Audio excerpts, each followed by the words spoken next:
Buenos días a todos. Bienvenidos a Café y Novelas Ligeras. Todas las novelas estarán siendo subidas hasta el capítulo que se encuentre publicado. Si desean acceder a más contenido y capítulos por adelantado, los invito a visitar mi Patreon.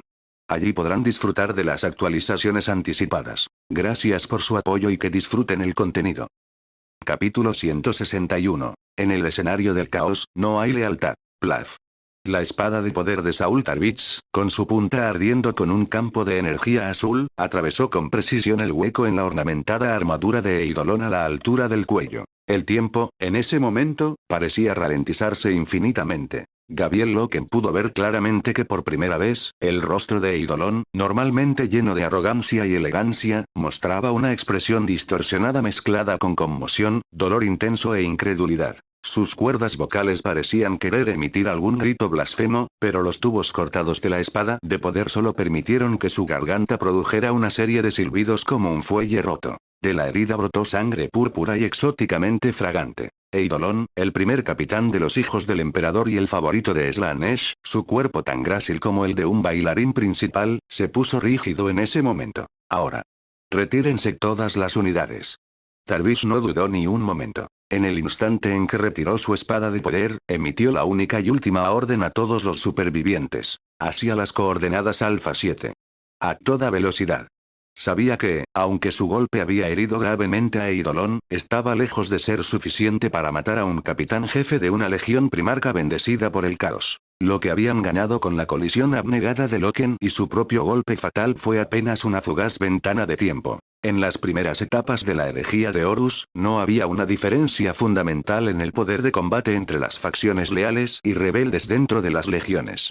Pero los rebeldes poseían dos ventajas fatales que los leales no tenían: un suministro infinito y las bendiciones de los dioses del caos.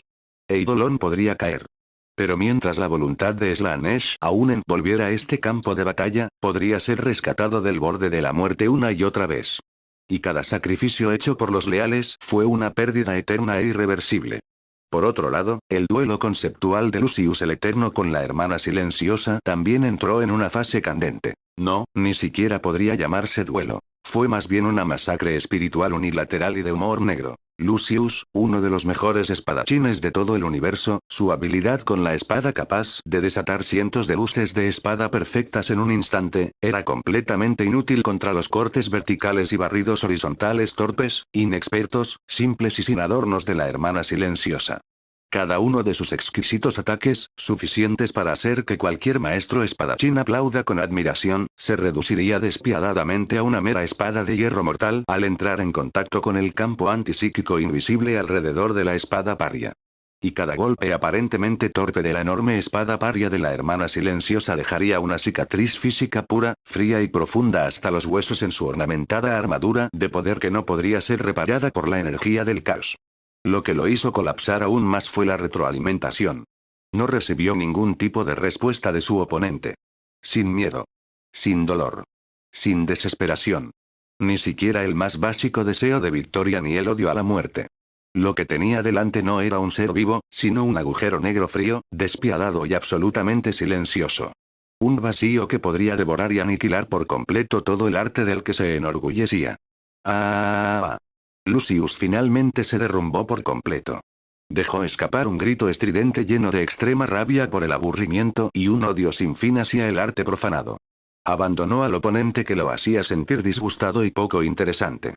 Con sus ojos inyectados en sangre, que ya se habían vuelto algo trastornados por el retiro espiritual, miró la espalda en retirada de Eidolon, que estaba siendo apoyado por sus camaradas. Entonces, con una voz retorcida llena de absoluto desprecio por el perdedor y una ansia patológica por una nueva presa, rugió: Eidolon.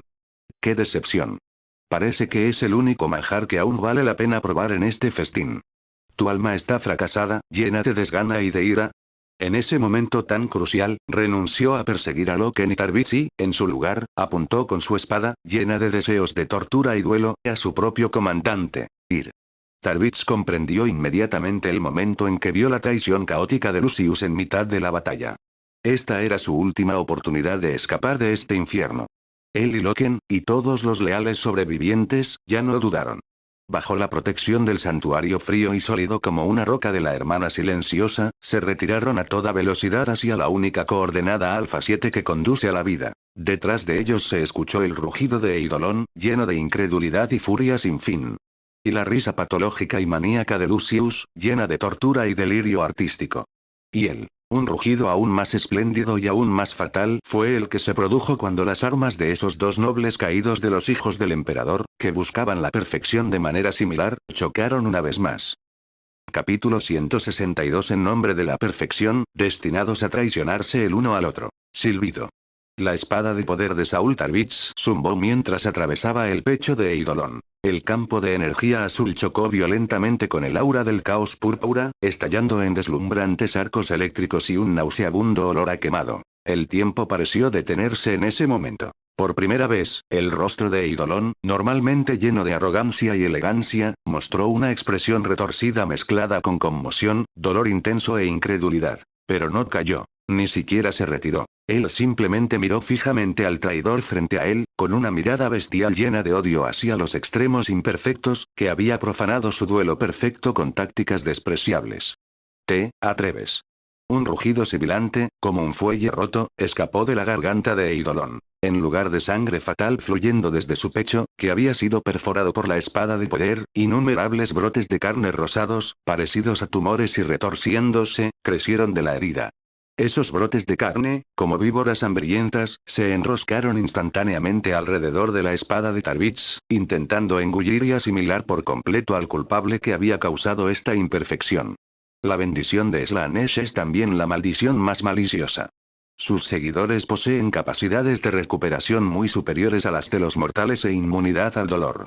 Pero el precio es que su carne y sus almas se convertirán en un caldo de cultivo para el caos.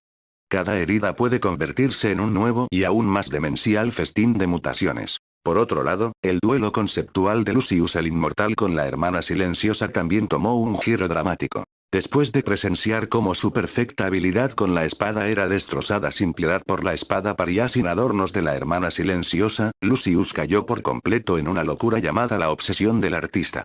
¡No! ¡Perfecto! Esto no es perfecto. Rugió, abandonando el silencioso agujero negro que tenía delante y que lo hacía sentir aburrido y disgustado. No podía tolerar que su etapa más perfecta fuera profanada por una existencia tan fea. Él personalmente eliminaría ese ruido discordante. Su figura, veloz y elegante como una víbora, dibujó una vez más una deslumbrante imagen residual de color púrpura. Esta vez, su objetivo ya no era la hermana silenciosa. Pero el que estaba destruyendo este duelo sagrado con el ataque furtivo más imperfecto y feo. Gabriel Loken. Pero antes de que su espada pudiera tocar la armadura de Loken, una trayectoria plateada más rápida y fría bloqueó su camino silenciosamente. Era la hermana silenciosa. Su rostro, tan perfecto como una estatua de mármol y sin embargo absolutamente desprovisto de expresión, no mostraba la más mínima ondulación. Pero sus movimientos, empuñando la espada paria, estaban llenos de una innegable voluntad de proteger. Su misión era recuperar a estos leales sobrevivientes, y hasta que la misión se completara, cualquier existencia que intentara dañar a los objetivos de recuperación era un enemigo que debía purificar. Suficiente. Justo cuando Lucius estaba a punto de caer en una lucha antiestética con la hermana silenciosa nuevamente, un rugido lleno de rabia sin fin y humillación extrema por el fracaso, vino ferozmente desde el campo de batalla de Tarvitz y Eidolon. Eidolon, el primer capitán de los hijos del emperador, en realidad usó su cuerpo, que había sido atravesado en el pecho por la espada de poder, para empujar con fuerza a Tarvitz, golpeándolo con fuerza contra la pared de aleación ya destartalada. Auge. Su última mano derecha intacta abandonó la lanza de Fénix que tenía en la mano y en su lugar activó la garra relámpago, que todavía estaba atrapada por la espada de poder de Tarvitz. 10 arcos de energía azules, destructivos y locos atravesaron instantáneamente la igualmente destartalada armadura de poder de Tarvitz, junto con el cuerpo dentro de ella, lleno de lealtad y espíritu inquebrantable. La sangre purpúrea y los órganos internos destrozados, bajo el calor abrasador de los arcos eléctricos, producían una serie de sonidos chirriantes y ardientes. Eidolon, de la manera más bárbara e imperfecta, terminó este duelo. Capítulo 163. Cuando toda esperanza se agote, la mirada del emperador descenderá. La espada de poder de Saul Tarvitz no logró perforar la garganta de Eidolon. La adornada lanza Fénix, moviéndose a una velocidad espeluznante que desafiaba la física, llegó primero y paró con precisión el golpe fatal. El rugido de la energía y el chillido del metal tocaron un dueto mortal en las estrechas ruinas. Una buena táctica, Tarvitz. La voz de Eidolon era fría y elegante, pero sus ojos, ardían con una rabia encendida por la perfección profanada, estaban fijos en el hermano que le había traído una humillación tan profunda, usando el coraje bruto de un lobo para crear una apertura para la precisión de un fénix. Es una lástima que estés frente a mí. La lanza fénix en su mano se disparó como la lengua de una víbora, produciendo instantáneamente varias imágenes residuales mortales, obligando a Tarvitz a retroceder paso a paso. Mientras tanto, el eterno Lucius, después del colapso inicial de su fe, encontró que la frustración y la ira en su rostro fueron gradualmente reemplazadas por una curiosidad más retorcida, peligrosa y morbosa. Abandonó todas las técnicas de espada extravagantes y, en su lugar, atacó a la hermana silenciosa, que era como la encarnación de la nada absoluta, con los cortes más primitivos y directos, en un frenesí. Anhelaba encontrar incluso la más mínima retroalimentación de esta colisión física más pura, algo que pudiera hacer que su alma ya entumecida temblara una vez más. ¿Lo ves? Esto es caos. En el panel de jueces, un destello de triste claridad, casi como una iluminación, pasó por los ojos desenfocados de la señora Isabel Moreau. No es un enemigo que se pueda vencer fácilmente. Es un estado, un abismo eterno en el que uno cae inevitablemente cuando la búsqueda misma trasciende su significado. Eidolon traicionó por la perfección, Lucius cayó por la experiencia, Lorgar se hundió por la verdad, Horus se rebeló por el poder. Todos simplemente usaban sus almas para perseguir lo que creían ser las cosas más hermosas, pero al final, todos se convirtieron en los monstruos que una vez más despreciaron. Gabriel Loken, junto con los igualmente intrépidos guerreros leales, lucharon para resistir los feroces ataques de los traidores hijos del emperador que los atacaban desde todas las direcciones. Pero su corazón se llenó de una inquietud y una desesperación cada vez más intensas. Estaban rodeados, completamente rodeados. La única ruta de escape indicada por la hermana silenciosa, el pasaje subterráneo de coordenadas Alfa 7, ya había sido completamente sellada por la igualmente élite Guardia Fénix de Eidolon. Y Eidolon y Lucius, dos presencias aterradoras como dioses o demonios, estaban como jugando, erosionando lentamente su ya menguante fuerza efectiva. Aunque Tarvitz, confiando en su profundo conocimiento de la esgrima de los hijos del emperador, apenas podía enfrentarse a Eidolon, el creciente número de horribles cicatrices en su servoarmadura ya presagiaba su inevitable derrota. Y la poderosa hermana silenciosa, enfrentando el estilo de lucha desesperado, dolorido y loco del duelista completamente trastornado Lucius, también estaba firmemente inmovilizada, incapaz de brindarles ningún apoyo efectivo. Ellos perdieron. Completamente perdido. Por primera vez, un rastro de desesperación gris apareció en los ojos de Loken, que ardían con el fuego de la venganza. La esperanza que Garo había comprado para él con su vida finalmente se extinguiría en esta tierra fría y arrasada de Isvaan III, llena de traición y locura. Pero justo en este momento más desesperado y oscuro. De repente. Una luz dorada, como una lanza de juicio arrojada personalmente por el propio emperador, se disparó ferozmente desde el cielo completamente oscuro, que ya estaba completamente envuelto por nubes de ceniza negra. Esa luz era incluso más pura que el poder divino mostrado anteriormente por el emperador, llena de absoluta lealtad y suprema tutela del emperador. Auge. El cerco de los traidores hijos del emperador, que estaban a punto de rodear por completo a Loken y Tarvitz y prepararse para la última cacería, se abrió instantáneamente cuando esta lanza sagrada de luz descendió del cielo y creó una enorme brecha purificadora. Todos los traidores hijos del emperador tocados por esta lanza dorada de luz, sus cuerpos ya completamente corrompidos por la energía de Slanesh, instantáneamente se derritieron y evaporaron como el hielo que se encuentra con el sol abrasador al entrar en contacto con la luz sagrada pura llena de la voluntad del emperador, convirtiéndose en volutas de humo púrpura llenas de pecado y desgana. Esto es. Loken, Tarvitz, Eidolon, Lucius, todos los presentes, ya fueran leales o traidores, detuvieron su lucha en ese momento, como si hubiera un acuerdo previo. Miraron hacia el centro de la nube de polvo donde había descendido la lanza de luz dorada, con ojos llenos de absoluta conmoción e incredulidad. Solo una figura salió lentamente del interior. Esa figura era más alta y majestuosa que un marine espacial común y corriente. En su cuerpo, la deslumbrante y magnífica armadura dorada del custodio, llena de santidad y majestad, estaba inscrita con innumerables runas complejas y sagradas que representaban a los compañeros del emperador. Él era el guardián del emperador. Sostenía una lanza guardiana similar, dorada y enorme, con una lanza de poder en el frente y un volter en la parte posterior, llena del significado de juicio y tutela. Se quedó en silencio en el centro del campo de batalla, como un dios de la guerra dorado que hubiera salido de la mitología, para no ser profanado por ningún mortal. Su fría mirada, oculta bajo un igualmente magnífico casco dorado con forma de águila, llena de absoluta lealtad y de un juicio despiadado hacia los enemigos del emperador, recorrió lentamente a cada traidor presente, como si escudriñara a un grupo de hormigas ya condenadas a muerte. El otro superviviente. Adeptus Custodes.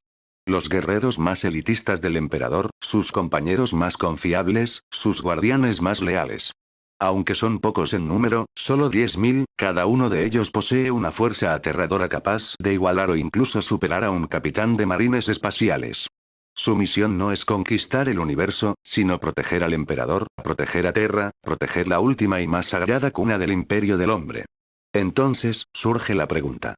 ¿Por qué una línea de defensa tan final, que siempre debería haber estado estacionada al lado del emperador, aparecería en este distante Isvaan III, lleno de traición y muerte? Podría ser. El emperador, él. ¿Ya habías previsto esta, destinada, traición?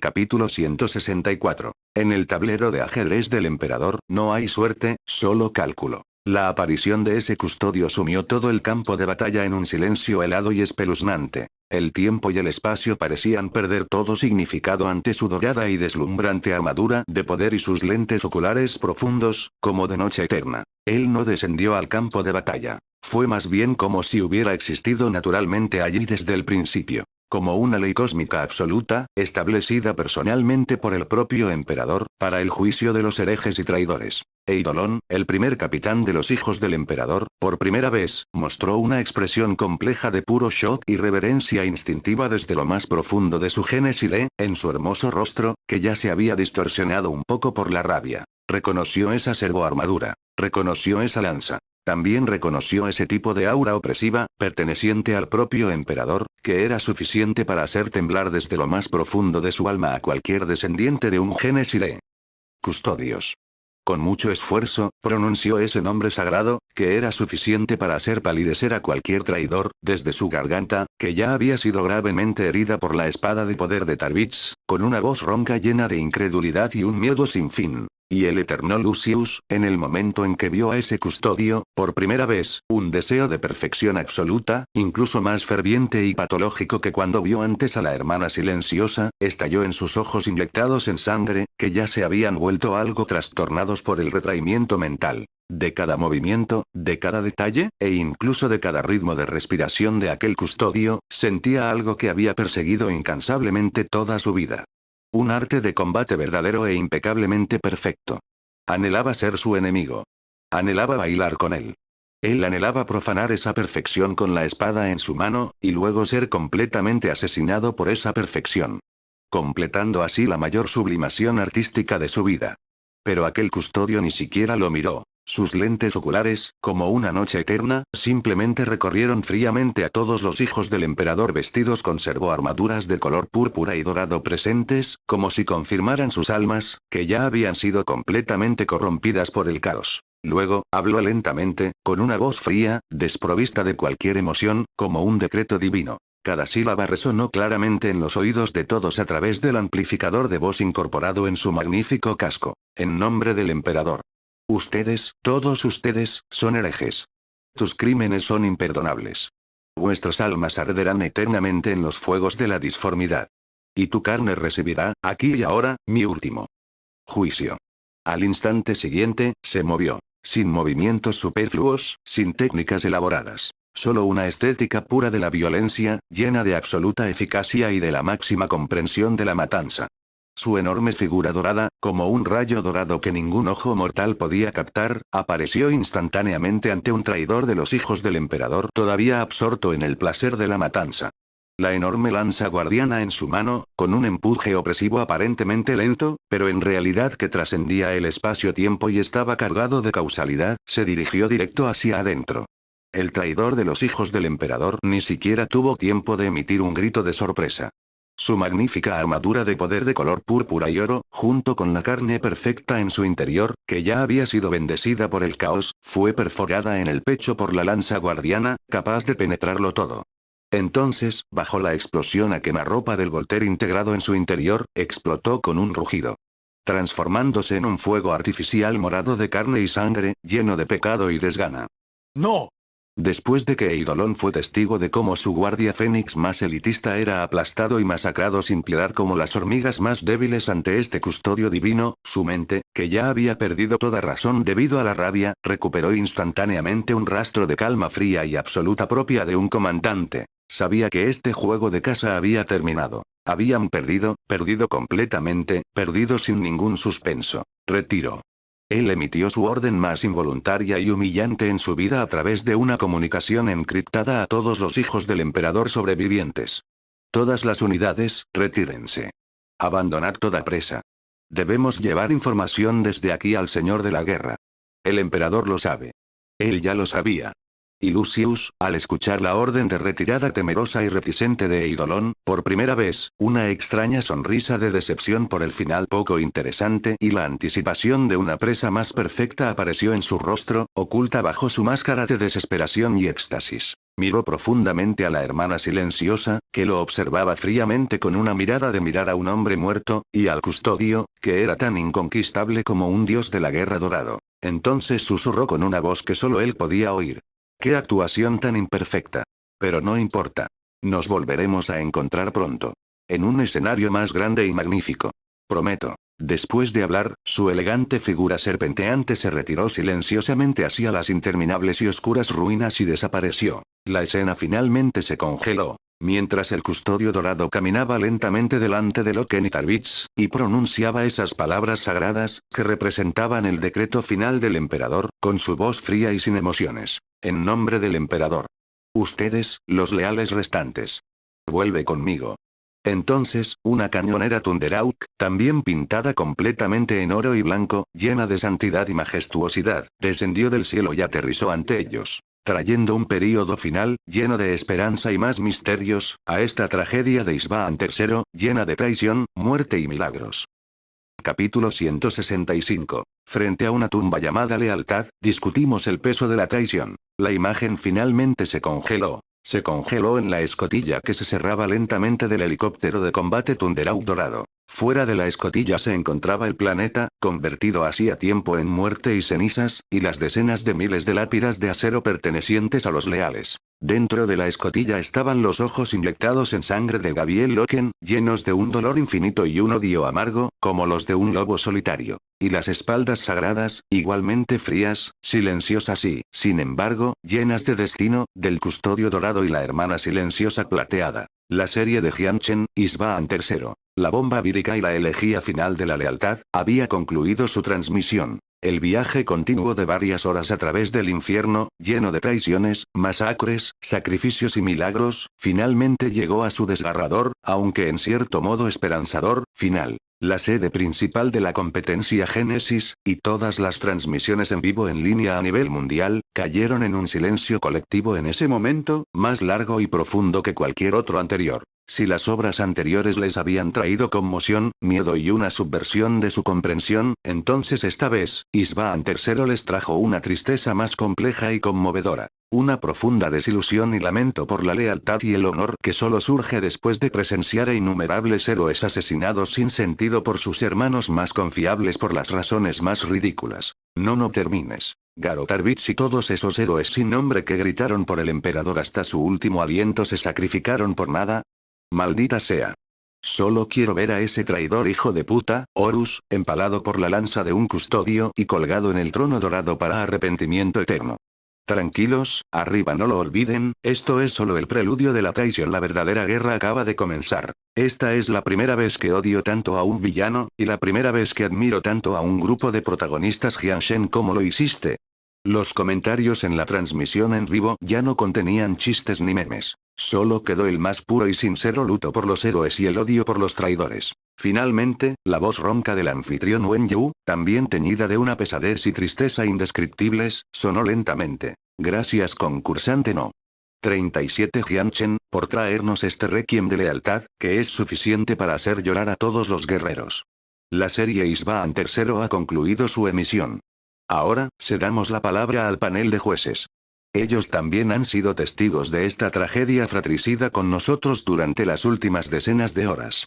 En el panel de jueces, los 4 jueces, todavía inmersos en el profundo impacto de la trágica e irónica funeral de la lealtad, rompieron su largo silencio, y esta vez, Marcus Griffin fue el primero en hablar. Este padrino de la guerra, conocido por su estilo salvaje y hardcore, cuyo rostro siempre estaba lleno de un anhelo infinito de estética violenta, por primera vez tuvo su expresión reemplazada por una compleja, solemne, llena de infinito respeto por los guerreros y absoluto desdén por la traición. Él no gritó ni chilló como de costumbre. Se quitó lentamente sus gafas de sol, que se habían convertido desde hacía tiempo en su marca registrada, dejando al descubierto un par de ojos igualmente complejos e inyectados en sangre. Luego, con un tono profundo, ronco y, al mismo tiempo, poderoso sin precedentes, dijo lentamente: me retracto de todos mis comentarios negativos anteriores sobre Saul Tarvitz.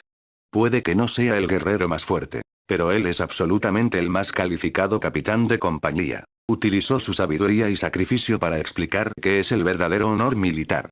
En cuanto a Horus y sus hijos que hace tiempo que abandonaron el honor, un brillo frío y asesino brilló en los ojos de Griffin. Solo quiero verlos purgados de la manera más brutal y directa por Loken y el custodio en obras posteriores. No queda ni uno solo. Y la señora Isabel Moreau, desde otra perspectiva, más cargada de especulación filosófica y de cuestionamiento humano, dio su valoración final. ¿Qué es exactamente la lealtad? En sus ojos, que hacía tiempo que habían recuperado la claridad y la racionalidad, brillaba una sabiduría y una compasión que solo llegan después de presenciar con sus propios ojos el nacimiento y la destrucción de la fe. Es como los leales que, incluso hasta la muerte, gritaban por el emperador, ofreciendo devoción y sacrificios sin reservas a un ser supremo. ¿O es como Lorgar, quien, después de descubrir la fría verdad detrás del dios que adoraba, decidió decididamente abandonar su antigua fe y buscar una nueva verdad? ¿O es como Horus, quien, bajo la tentación del poder y el deseo, trató la llamada lealtad y hermandad como monedas de cambio que podían ser abandonadas y traicionadas en cualquier momento? Jianchen no nos dio la respuesta. Él simplemente utilizó la guerra más brutal y realista para plantearnos de manera sangrienta esta cuestión, que basta para sondear el alma de cada uno de nosotros. Este es quizás el aspecto más grande y más escalofriante de esta obra.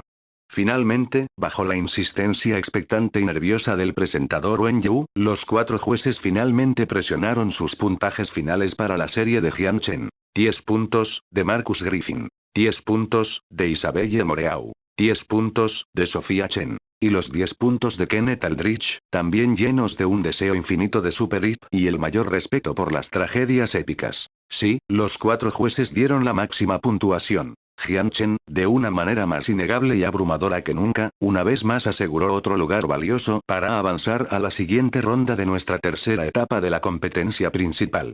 Entonces. Ahora. Con el mayor respeto y la más ardiente expectativa por Jianchen.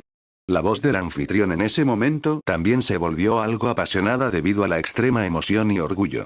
Oficialmente abierto el cuarto subtema de la tercera etapa de la competencia principal. La pantalla holográfica gigante detrás de él cambió nuevamente. Esta vez, la imagen ya no era la tierra negra y quemada de Isbaan III, llena de traición y muerte, sino una galaxia más vasta, más desgarrada por la guerra y gimiente, ardiendo. Innumerables planetas explotaron, innumerables flotas entraron en batalla, innumerables vidas se marchitaron. Y debajo de ese icono temático, lleno de guerra total y desastre cósmico, emergió lentamente una línea de nombres de subtemas, igualmente épicos y trágicos. La galaxia ardiente, cuando todas las estrellas comienzan a caer. ¿Sí? Todos.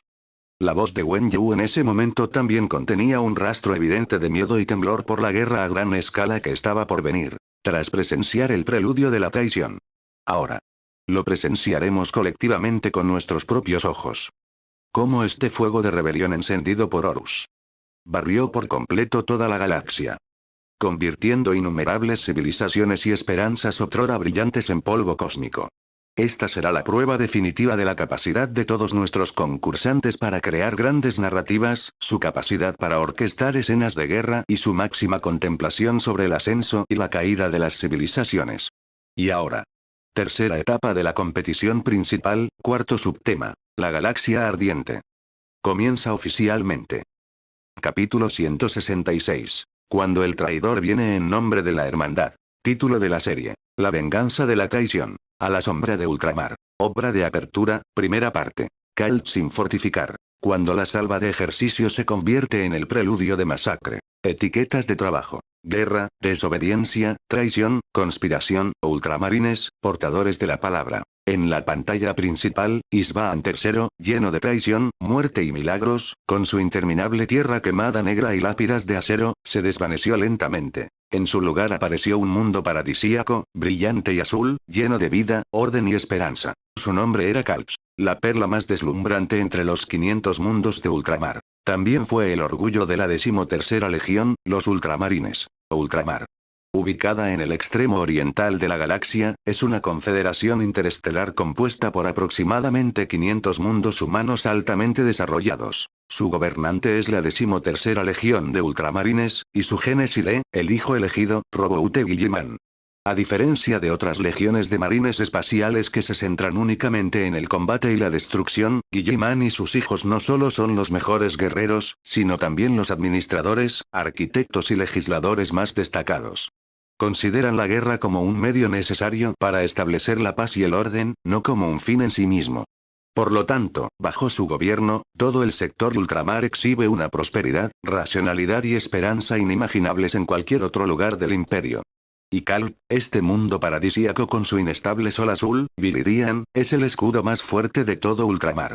La escena cambió. Desde la perspectiva de un joven ultramarine, Helios, que acaba de graduarse del nuevo campo de entrenamiento de reclutas, se presentó a todos los espectadores la vida cotidiana de este mundo modelo. Enormes ciudades blancas, llenas de clasicismo y belleza racional, se alzaban sobre las vastas llanuras. Convoyes de transporte antigravedad ordenados y eficientes fluyeron continuamente a lo largo de amplias rutas aéreas. Innumerables mortales vestidos con uniformes limpios y uniformes de la Fuerza Auxiliar de Ultramar, y marines espaciales con la armadura de poder azul profundo del orgullo de Macragge, como dioses andantes, coexistían armoniosamente y colaboraban eficientemente en la misma ciudad. No hubo desolación ni contaminación en Terra, ni traición ni desesperación en Isvaan III. Solo había una paz y una prosperidad casi utópicas basadas en la racionalidad, el orden y la confianza absoluta en la verdad imperial. ¿Es este todavía el oscuro y cruel universo de Warhammer que vimos antes? Dios mío, resulta que en ese universo infernal, todavía existe una tierra pura y paradisíaca. Guilliman, él es el verdadero hijo del emperador. En comparación, tanto la obstinación del Orgar como la arrogancia de Horus parecen tan infantiles y ridículas. Los comentarios de Bala en la transmisión en vivo, al ver esta escena de luz y esperanza, tan diferente al estilo oscuro anterior, fueron completamente sumergidos por un océano azul lleno de conmoción, admiración e infinita buena voluntad hacia los ultramarines.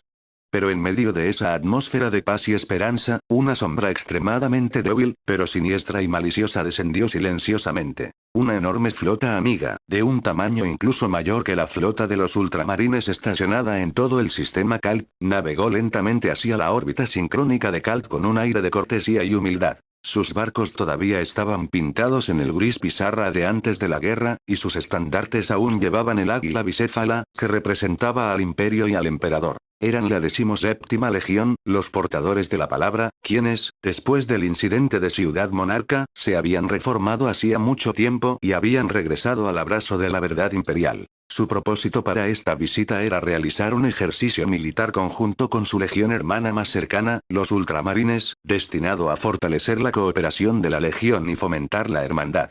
¿Ejercicio militar conjunto? En el panel de jueces, después de ver la escala masiva, quizás incluso excesivamente masiva, de la flota de los portadores de la palabra, el rostro de Marcus Griffin, generalmente lleno de intuición y salvajismo, mostró por primera vez una expresión llamada confusión. ¿Es necesario desplegar casi toda la flota principal de la Legión solo para un ejercicio? ¿Y en un momento en que la Gran Cruzada está en su momento más crítico? Al contrario, señor Griffin. Kenneth Aldrich, el intrigante más hábil para descifrar señales políticas a partir de pistas sutiles, dijo lentamente con un tono de aprobación y como si fuera exactamente como había esperado, teniendo todas las cartas. Esto demuestra precisamente a la legión de los portadores de la palabra, y a su génesis del Orgar Aurelian, su determinación y sinceridad al arrepentirse después de la dolorosa lección de Ciudad Monarca. Está usando este despliegue total para demostrarle a todo el imperio, especialmente a Guilliman, su antiguo castigador. Hemos vuelto. Y, con la actitud más humilde y devota, reaprenderemos lo que verdaderamente es, la verdad imperial. En la escena, el Genesiré de los ultramarines, Roboute Guilliman, el hijo elegido, que siempre fue conocido por su racionalidad y pragmatismo, dirigió personalmente a su guardia de honor de la primera compañía más elitista para dar la bienvenida al comandante en funciones de su legión hermana, que había venido desde lejos, en el puerto espacial de Calps. Coronel Farak. El padre adoptivo del Orgar y el principal culpable que arrastró a toda la legión de los portadores de la palabra al abismo del caos. Bienvenido a Calp, Lord Faron. Guilliman habló en un tono tranquilo, desprovisto de cualquier emoción personal, puramente por cortesía. Espero que este ejercicio militar conjunto sea beneficioso para ambos. Y el coronel Farag, con una postura hipócrita y aduladora, nauseabundamente humilde, se inclinó profundamente ante su enemigo, que había destruido personalmente su ciudad perfecta más querida. Por supuesto, mi señor. Su rostro, oculto bajo la capucha, revelaba una sonrisa conmovedora llena de piedad y remordimiento. Estamos aquí para aprender. Para aprender de ti, para aprender de la gran legión de los ultramarines. ¿Qué es la verdadera lealtad? ¿Qué es realmente? El arte de la guerra. Capítulo 167. Cuando el sol salió, oí a mi hermano mentir. Helios, el joven marine espacial, se encontraba junto a sus camaradas frente a la enorme ventana de observación del puerto espacial orbital más grande de Calp, el orgullo de Garalatam. Su corazón estaba lleno de la anticipación característica del joven guerrero por el honor y la competencia. Estaban esperando el ejercicio militar conjunto con los portadores de la palabra de la 13ª Legión, que estaba a punto de comenzar. Fuera de la ventana, brillaba el sol azul zafiro, morbosamente hermoso y único de Calp, Viridian. Y miles de las flotas de gloria azul profundo de los ultramarines colgaban silenciosamente en órbita sincrónica, como guardianes leales. Todo estaba pacífico y ordenado, lleno de razón y esperanza. Todo fue perfecto. Pero, en este mismo momento, ocurrió un cambio repentino. Un enorme barco de transporte pesado con forma de montaña, la campana del bivouac, que enarbolaba la bandera de la Legión de los Portadores de la Palabra, se separó repentinamente de su formación de ejercicio original. Con una postura suicida, decidida y demente, se estrelló descaradamente contra el sol azul, que emitía luz y calor eternos. Atención. Atención. La campana del bivouac se ha desviado de su ruta prevista. Aquí el centro de control de tráfico orbital de Calps. Por favor, detengan su peligrosa navegación. Repito. Por favor, deténganse de inmediato. Los canales de comunicación del puerto espacial se vieron instantáneamente abrumados por innumerables advertencias llenas de confusión, conmoción y enojo. Pero la campana del bivouac no respondió. Siguió acelerando. Acelerando. Y acelerando. Como una flecha negra, ya liberada de su cuerda, llena de traición y malicia, se disparó irrevocablemente hacia el corazón del sol, que representaba la vida y la luz.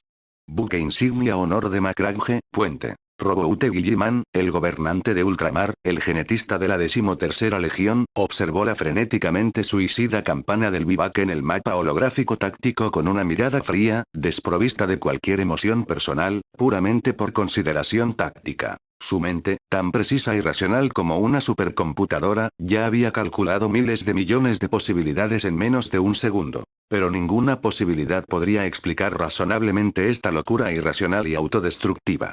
Coronel Farak. Guilliman giró lentamente la cabeza para mirar al padre adoptivo del Orgar, que también estaba en el puente, apreciando todo con una mirada de gato y ratón, llena de lástima y burla. ¿Es esto lo que ustedes, los portadores de la palabra, entienden como el arte de la guerra? Y el coronel Farag, al oír las palabras de Guilliman, que estaban llenas de preguntas y ultimátums, finalmente reveló una sonrisa loca y devota en su rostro, oculta bajo su capucha, una sonrisa llena de odio absoluto hacia el falso emperador y de infinita piedad hacia los 4 dioses del caos. No, mi señor. Habló lentamente, en un tono de predicador, lleno de condescendencia y compasión. Esto no es una guerra. Es evangelización. Es el primer milagro divino otorgado por mis grandes maestros, los 4 dioses del caos, a ustedes, miserables corderos que aún están inmersos en las mentiras del falso emperador y no pueden liberarse. Y el evangelio final. Al instante siguiente, el enorme casco con forma de montaña de la campana del Bivouac finalmente se estrelló contra la superficie del sol azul. Viridian. No había ningún sonido, al menos ningún sonido en el vacío del espacio. Pero todos los seres, ya fueran los marines espaciales curtidos en la batalla en órbita o los mortales comunes en tierra que no sabían nada de la guerra, en ese momento, vieron y sintieron la luz absoluta y pura que fue suficiente para incinerar por completo sus retinas y almas. Un sol azul, en el momento en que fue profanado por esa creación mortal imbuida de caos y traición, dejó escapar su primer y más doloroso rugido de ira desde su nacimiento hace miles de millones de años.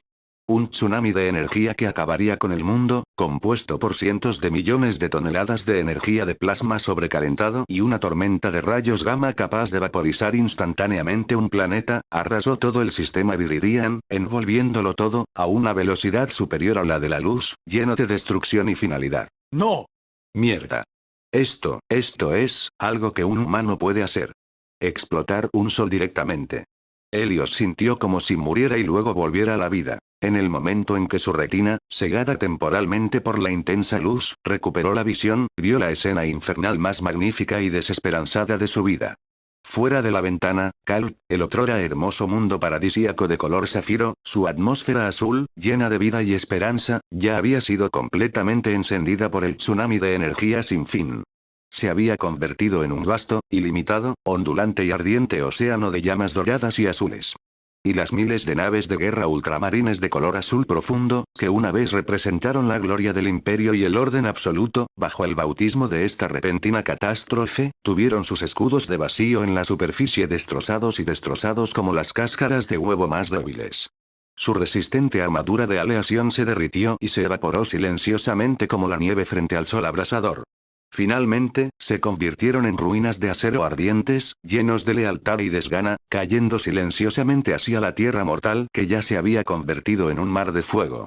Lorgar. Coronel Farak. En el puente del buque insignia Macralge Sonour, Roboute Guilliman, el hijo elegido siempre conocido por su racionalidad y lógica, después de ser testigo de sus siglos de esfuerzo y orgullo. Completamente destruido en cuestión de minutos por una traición llena de bajeza y blasfemia, por primera y última vez, una aterradora expresión de pura ira y decepción sin fin hacia su hermano apareció en su rostro perfecto, pero frío, oculto bajo su magnífica servoarmadura de grado primarca, como una estatua de mármol. En sus ojos, que siempre habían sido tan tranquilos y profundos como un antiguo glaciar, también se encendieron 2 llamas de furia vengativa, capaces de incinerar el universo entero.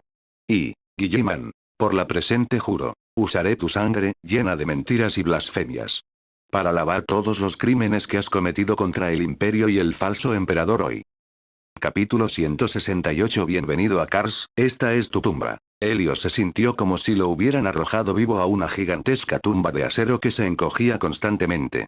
Arriba, la enorme y cavernosa cúpula, derretida, retorcida y solidificada por el cielo abrasador, colgaba como un fresco abstracto lleno de locura y desesperación. Debajo, la plataforma de aleación fría, dura y cargada de muerte estaba sembrada con los restos de la servoarmadura azul oscuro de sus hermanos, los fragmentos de servoarmadura gris pizarra de los portadores de la palabra y las manchas de sangre solidificadas de color rojo oscuro y verde grisáceo. El aire estaba lleno de un olor mixto lo suficientemente potente como para volver completamente loco a cualquier mortal en el acto. El olor a quemado del ozono, el olor metálico de la sangre y el olor corporal sulfuroso, pútrido y demoníaco, lleno de blasfemia e inhumanidad, impregnaban constantemente desde la parte más profunda de la caverna. Este era el subsuelo de Kalt, el último santuario de los ultramarines. Y era la arena de gladiadores infernal que los portadores de la palabra habían preparado meticulosamente para ellos. Buque insignia honor de Macragge, puente. Roboute Guilliman, el gobernante de ultramar, el padre genético de la 13ª Legión, miró tranquilamente el mapa tridimensional de Kalt en la pantalla holográfica táctica, que ya estaba completamente sumergida por innumerables puntos rojos que representaban las fuerzas enemigas.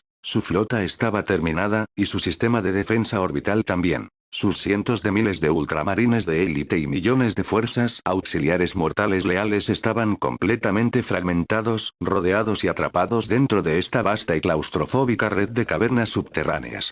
Lo que les esperaba era una brutal y sangrienta guerra subterránea de desgaste, destinada a durar años, o incluso décadas. Cualquier otro primarca, ante una situación tan desesperada, llena de traición y desesperación, podría haber caído hace mucho tiempo en una rabia infinita o en una desesperación absoluta. Pero Guilliman no lo hizo. No había una sola ondulación en su rostro perfecto y frío, como el de una estatua de mármol. No había vacilación alguna en sus ojos tranquilos pero profundos, como un antiguo glaciar. Él simplemente extendió lentamente su mano derecha, adornada con un guantelete de servoarmadura de grado primarca, como el jugador de ajedrez más tranquilo enfrentando un final aparentemente irresoluble, y habló lentamente con una voz fría, desprovista de cualquier emoción personal, puramente llena de absoluta racionalidad y el máximo deseo de victoria. Cada sílaba de sus palabras fue transmitida claramente a través del sistema de comunicación del puente, que ya había sido restaurado a su mínima funcionalidad, a los oídos de cada comandante de escuadrón de ultramarines que luchaba en las profundidades de Calps.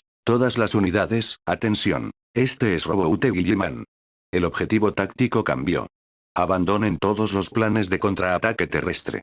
Construir inmediatamente una posición defensiva en cuadrícula utilizando las cavernas subterráneas existentes como base. Séptima compañía, 11ª compañía, 22ª compañía, responsables de defender el sector alfa, centrándose en proteger los grupos electrógenos de respaldo. 19ª compañía, 34ª compañía, responsable de defender el sector beta, centrándose en el control de las fuentes de agua subterráneas. Todas las fuerzas auxiliares mortales, retírense inmediatamente al sector gamma, establezcan el refugio final y sean responsables de toda la logística y los suministros.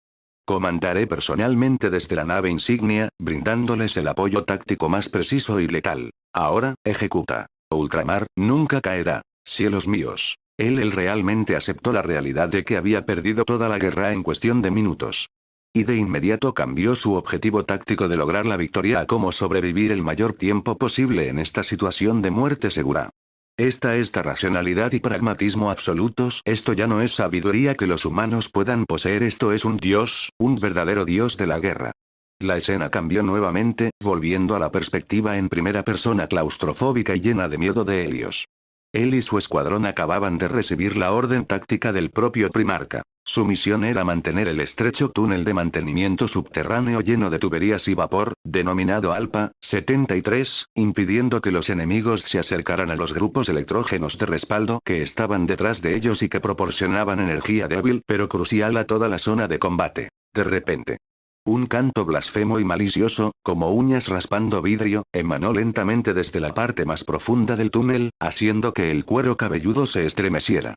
Inmediatamente después, una grieta de disformidad carmesí, distorsionada y demente, se abrió silenciosamente ante ellos.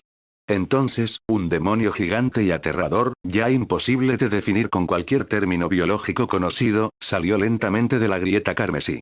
Su cuerpo estaba compuesto enteramente de innumerables brazos humanos gimientes. Su cabeza era un enorme y horrible tumor de carne, cosido a partir de las cabezas de cientos de seres inteligentes de diferentes razas. El aura caótica que emanaba de él, capaz de anular instantáneamente la cordura de cualquier mortal, era incluso más aterradora y pura que la de todos los devoradores de mundos y marines de ruido juntos antes. Gael Borbeck. La primera oleada de la Legión de los Portadores de la Palabra en someterse voluntariamente a la posesión demoníaca, Astartes caídos. Son la fusión más perfecta de humano y demonio, poseen las habilidades de combate de un marine espacial y la inmortalidad de un demonio. Son las garras más afiladas en la mano del Orgar, capaces de destrozar la fe y el coraje de cualquier mortal. Por el emperador. Helios y su escuadrón, después del shock y el miedo inicial, sintieron que su odio absoluto hacia el caos, ya profundamente arraigado en sus genes y almas, eclipsaba instantáneamente todo miedo. Alzando sus volteres y espadas sierra, cargaron valientemente hacia el demonio aterrador y parecido a una pesadilla. Una guerra subterránea infernal, llena de racionalidad y locura, tecnología y fanatismo, lealtad y blasfemia. Oficialmente. Comenzó. Capítulo 169. Frente al caos, la racionalidad es nuestra mayor mentira. El Volter de Helios rugió. Cada bala de Volter calibre 75 impactó con precisión en la carnosa construcción llamada Gael Warbet, que estaba compuesta de innumerables brazos gimientes y cabezas cosidas. Llamas explosivas y fragmentos de metal desgarradores abrieron enormes agujeros sangrientos hasta los huesos en el cuerpo del monstruo. Sangre viscosa, de color verde oscuro y con olor a descomposición, brotó como una cascada. Pero el monstruo no cayó. Ni siquiera dio un paso atrás. En su enorme tumor carnoso, formado por cientos de cabezas de diferentes razas, todas las bocas se curvaron simultáneamente en una sonrisa cruel y espeluznante, llena de infinito disfrute del dolor y absoluto desprecio por los mortales. Era como si los proyectiles letales disparados por Helios y sus hermanos, que también disparaban como locos, no estuvieran destinados a matarlo. En cambio, fueron el saludo más magnífico y melodioso ofrecido para su inminente renacimiento. Fuego. Sigan disparando. El comandante del escuadrón de Helios, un veterano de los ultramarines igualmente curtido en la batalla, usó su rugido de voluntad de acero para reprimir con fuerza el miedo desenfrenado que crecía dentro de él y de todos los miembros de su escuadrón. Su cuerpo se está regenerando. Usa fuego concentrado. Apunta a su núcleo. Ese tumor está compuesto por la mayor cantidad de cabezas. Destrúyelo por completo antes de que termine su transformación. Regeneración. Una de las características más desesperantes de los demonios, que son formas de vida no físicas compuestas puramente de energía warp. A menos que se utilicen armas sagradas imbuidas con la voluntad del emperador, o habilidades psíquicas igualmente poderosas, para borrarlos por completo a nivel conceptual, cualquier daño puramente físico es solo temporal para ellos. Son la encarnación del pensamiento, el epítome de la desesperación. Mientras haya incluso un rastro de miedo, odio o deseo de supervivencia en el universo, nunca morirán verdaderamente. Pero ya era demasiado tarde. Justo antes de que la lluvia de balas de los ultramarines pudiera destrozar por completo el tumor central del monstruo, todas las bocas del monstruo emitieron simultáneamente un himno agudo y blasfemo lleno de un anhelo infinito de nueva vida y un adiós final al viejo mundo. Por Lorgar. Por los 4 dioses del caos. Ganaremos la vida eterna hoy. Al instante siguiente, una ola de luz warp carmesí, más intensa y llena de más distorsión y locura que cualquier otra anterior, surgió del cuerpo del monstruo. Envolvió instantáneamente todo el estrecho y claustrofóbico túnel de mantenimiento subterráneo. Helios sintió una vez más su retina completamente abrumada por el torrente malicioso y caótico de información. Le parecía ver innumerables ilusiones contradictorias y aterradoras. Vio a sus hermanos siendo destrozados y devorados vivos delante de él. Vio cómo la próspera Kalt se convertía en tierra arrasada por los fuegos de la traición de los portadores de la palabra. Vio al gran Guilliman, en algún futuro desconocido, siendo apuñalado sin piedad en la garganta con una espada demoníaca envenenada por su hermano igualmente caído, Fulgrim. Incluso vio al emperador, parecido a un dios, muy lejos en tierra, en lo alto del trono dorado, con una lágrima dorada, llena de dolor e impotencia, corriendo por su rostro ya esquelético. ¡Ah! Helios dejó escapar un grito desgarrador lleno de dolor y colapso mental. Sintió sus defensas mentales, ya armadas hasta los dientes con la verdad imperial y la racionalidad, completamente abrumadas y destrozadas por el más puro caos y locura de la disformidad en ese momento. Después de un período desconocido, mientras Helios luchaba con dificultad para salir del interminable infierno mental y recuperar la conciencia, vio el pergamino blasfemo más aterrador e irracional de su vida. El monstruo carnoso, compuesto de innumerables brazos y cabezas, había desaparecido. En su lugar había un semidios caído, que aún conservaba la forma de un marine espacial, pero ya más aterrador y desesperanzado que cualquier demonio. Su original armadura de poder de los portadores de la palabra de color gris pizarra se había fusionado por completo con su carne retorcida y en constante proliferación. Runas del caos de color púrpura y blasfemas fluían lentamente como seres vivos a través de la superficie de su armadura.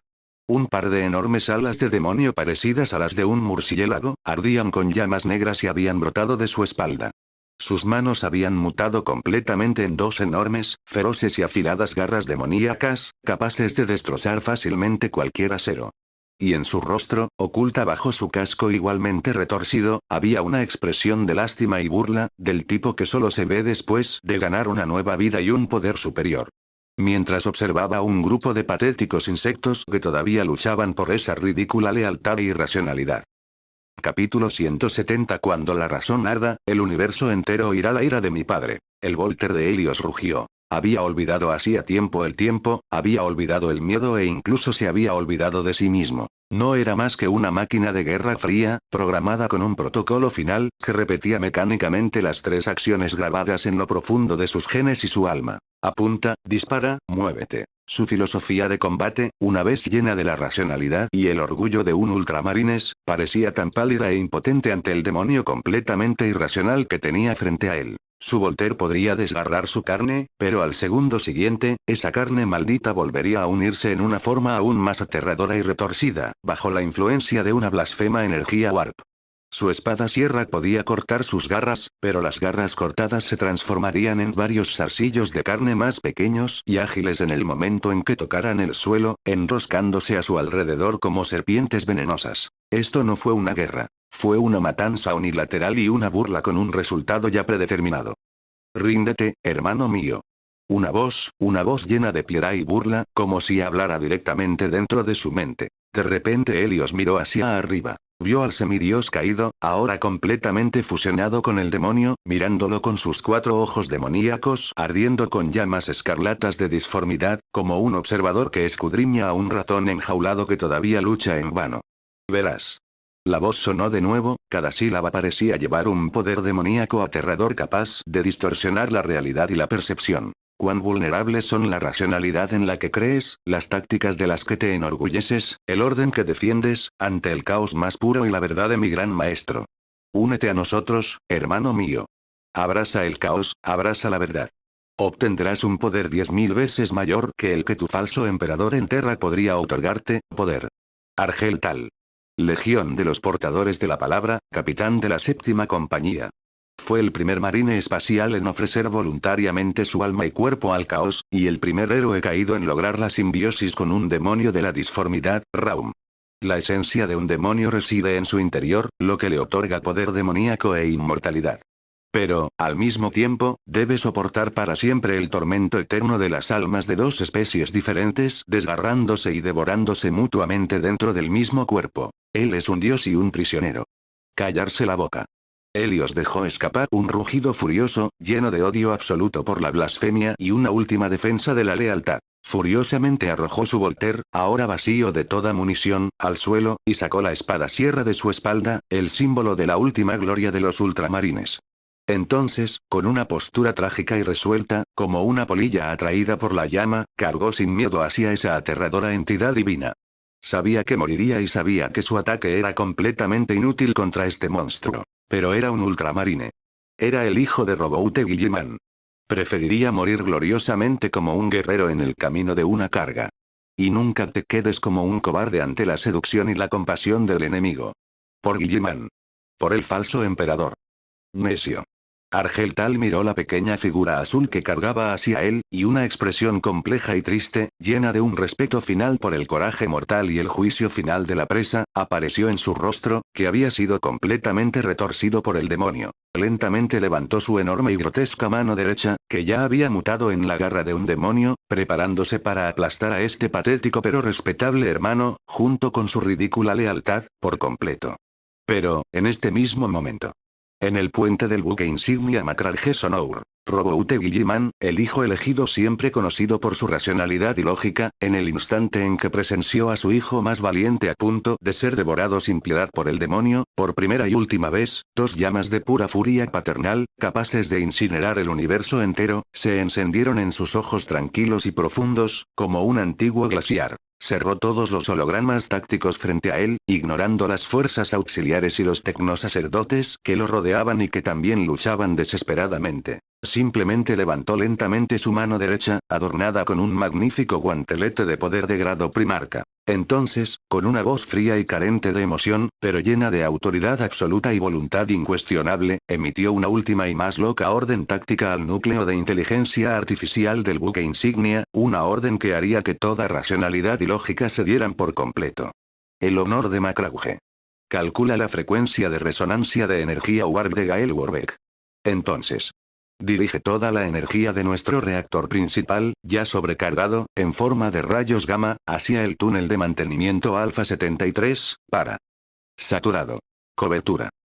Capítulo 171. En el nombre de mi padre, ofrezco la misa más decisiva. Cobertura de saturación. El momento en que Roboute Guilliman, el hijo elegido de Ultramar, pronunció este edicto final, lleno de la ira de un padre y de un deseo de destrucción mutua, de sus labios racionales y tranquilos, que eran como un antiguo glaciar. El enorme núcleo del reactor principal de la nave insignia Macral G Sonor, ya sobrecargado por el impacto de la llamarada solar anterior, comenzó a latir locamente, como un corazón divino reprimido hasta su límite, a punto de desatar el poder de la creación. Cientos de millones de runas carmesí, que representan advertencias y sobrecargas, cubrieron instantáneamente todas las pantallas tácticas del puente. Alarmas penetrantes, llenas de muerte y finalidad, también resonaron en cada rincón de todo el acorazado. Pero Guilliman no le hizo caso. Sus ojos fríos y profundos, como zafiros, estaban fijos en la pantalla holográfica táctica, en la diminuta mota de luz azul que representaba a su hijo más valiente, Helios, cuya vida estaba a punto de extinguirse. Y el enorme y horrible avatar demoníaco, lleno de blasfemia y locura, se preparaba para devorar por completo esa mota de luz. Entonces, con voz fría, desprovista de emoción, pero llena de autoridad absoluta y de voluntad incuestionable, emitió la orden final: fuego. El siguiente instante. Una tormenta de rayos gamma invisible, imperceptible pero absolutamente destructiva, un juicio final sobre la disformidad, salió disparada del camión principal del honor de Macragge, que ya estaba apuntando al túnel de mantenimiento Alpha 73. Atravesó instantáneamente la atmósfera de Kalk, que ya había sido completamente destrozada por la guerra, golpeando precisamente el campo de batalla subterráneo que ya se había convertido en un infierno viviente. Helios sintió que había muerto, y luego volvió a vivir. Entonces, cayó de nuevo en un puro despojo existencial, más aterrador que la muerte misma. El contador Geiger incorporado en su ya destartalada armadura de poder ni siquiera tuvo tiempo de hacer sonar una alarma antes de convertirse instantáneamente en un charco sin sentido de hierro fundido bajo la aterradora radiación, lo suficientemente poderosa como para descomponer completamente cualquier materia a nivel atómico. Sintió que su cuerpo desaparecía. Sintió que su alma también desaparecía. Ya no había ilusiones ni luces ni sombras ante sus ojos. Solo quedó un blanco puro, último, real. Fue como si el universo entero, en ese momento, hubiera sido completamente reiniciado por la ira abrumadora de su gran padre, Guilliman, volviendo a su singularidad más primitiva. Y Ariel Tal, el poderoso marine espacial encantado, en el momento en que sintió la aterradora radiación divina corriendo hacia él, capaz de formatearlo por completo a él y al poderoso demonio Raam dentro de él. Por primera y última vez, su rostro retorcido, que ya se había fusionado completamente con el demonio, mostró una expresión de puro miedo y absoluto asombro ante la ira divina, una expresión de incredulidad. Dejó escapar un rugido involuntario, lleno de un odio infinito por el verdadero poder del falso emperador y un miedo instintivo a la muerte. ¡No! Guilliman, estás loco. ¿Sacrificarías a tu igualmente preciado hijo por un simple soldado mortal? Eres igualito a ese falso emperador hipócrita. Ustedes dos están locos. Entonces su enorme y horrible forma demoníaca, bajo el lavado de la tormenta de rayos gamma de platino infinitamente puro, era como un muñeco de nieve hecho de inmundicia y mentiras, expuesto a la luz del sol. Derritiéndose y evaporándose silenciosamente. El poderoso demonio Raam dentro de él ni siquiera tuvo tiempo de escapar de regreso a la disformidad antes de que fuera completamente purificado y borrado desde un nivel conceptual por la radiación sagrada llena de la voluntad del falso emperador. Finalmente, solo quedó el contorno carbonizado de la servoarmadura de los portadores de la palabra, que yacía tranquilamente sobre la tierra cristalina de la muerte, que había sido completamente vitrificada por los rayos gamma. Buque insignia honor de Macragge, puente. Guilliman observó en silencio la escena final en la pantalla holográfica táctica, donde las dos motas de luz que representaban a Helios y Ariel Tal desaparecieron juntas. Su rostro perfecto y frío, como el de una estatua de mármol, no mostraba ninguna ondulación. Él simplemente se dio la vuelta lentamente. Con una voz fría, carente de emoción, pero llena de absoluta racionalidad y un deseo supremo de victoria, dio nuevas órdenes a todo el puente. Reactor principal, potencia de salida restablecida al 30%. Escudos de vacío, vuelvan a estar en línea. Calcula la energía restante y la duración de la llamarada solar. Notifique a todas las fuerzas terrestres sobrevivientes para que continúen con el plan de defensa subterránea. Nuestra guerra aún no ha terminado. Pero nadie lo vio. Su enorme guantelete de servoarmadura, el puño de ultramar, oculto en las sombras de la magnífica silla de mando, había abierto sin saberlo una grieta aterradora en el duro apoyabrazos, hecho de adamantium y ceramita. Héroe.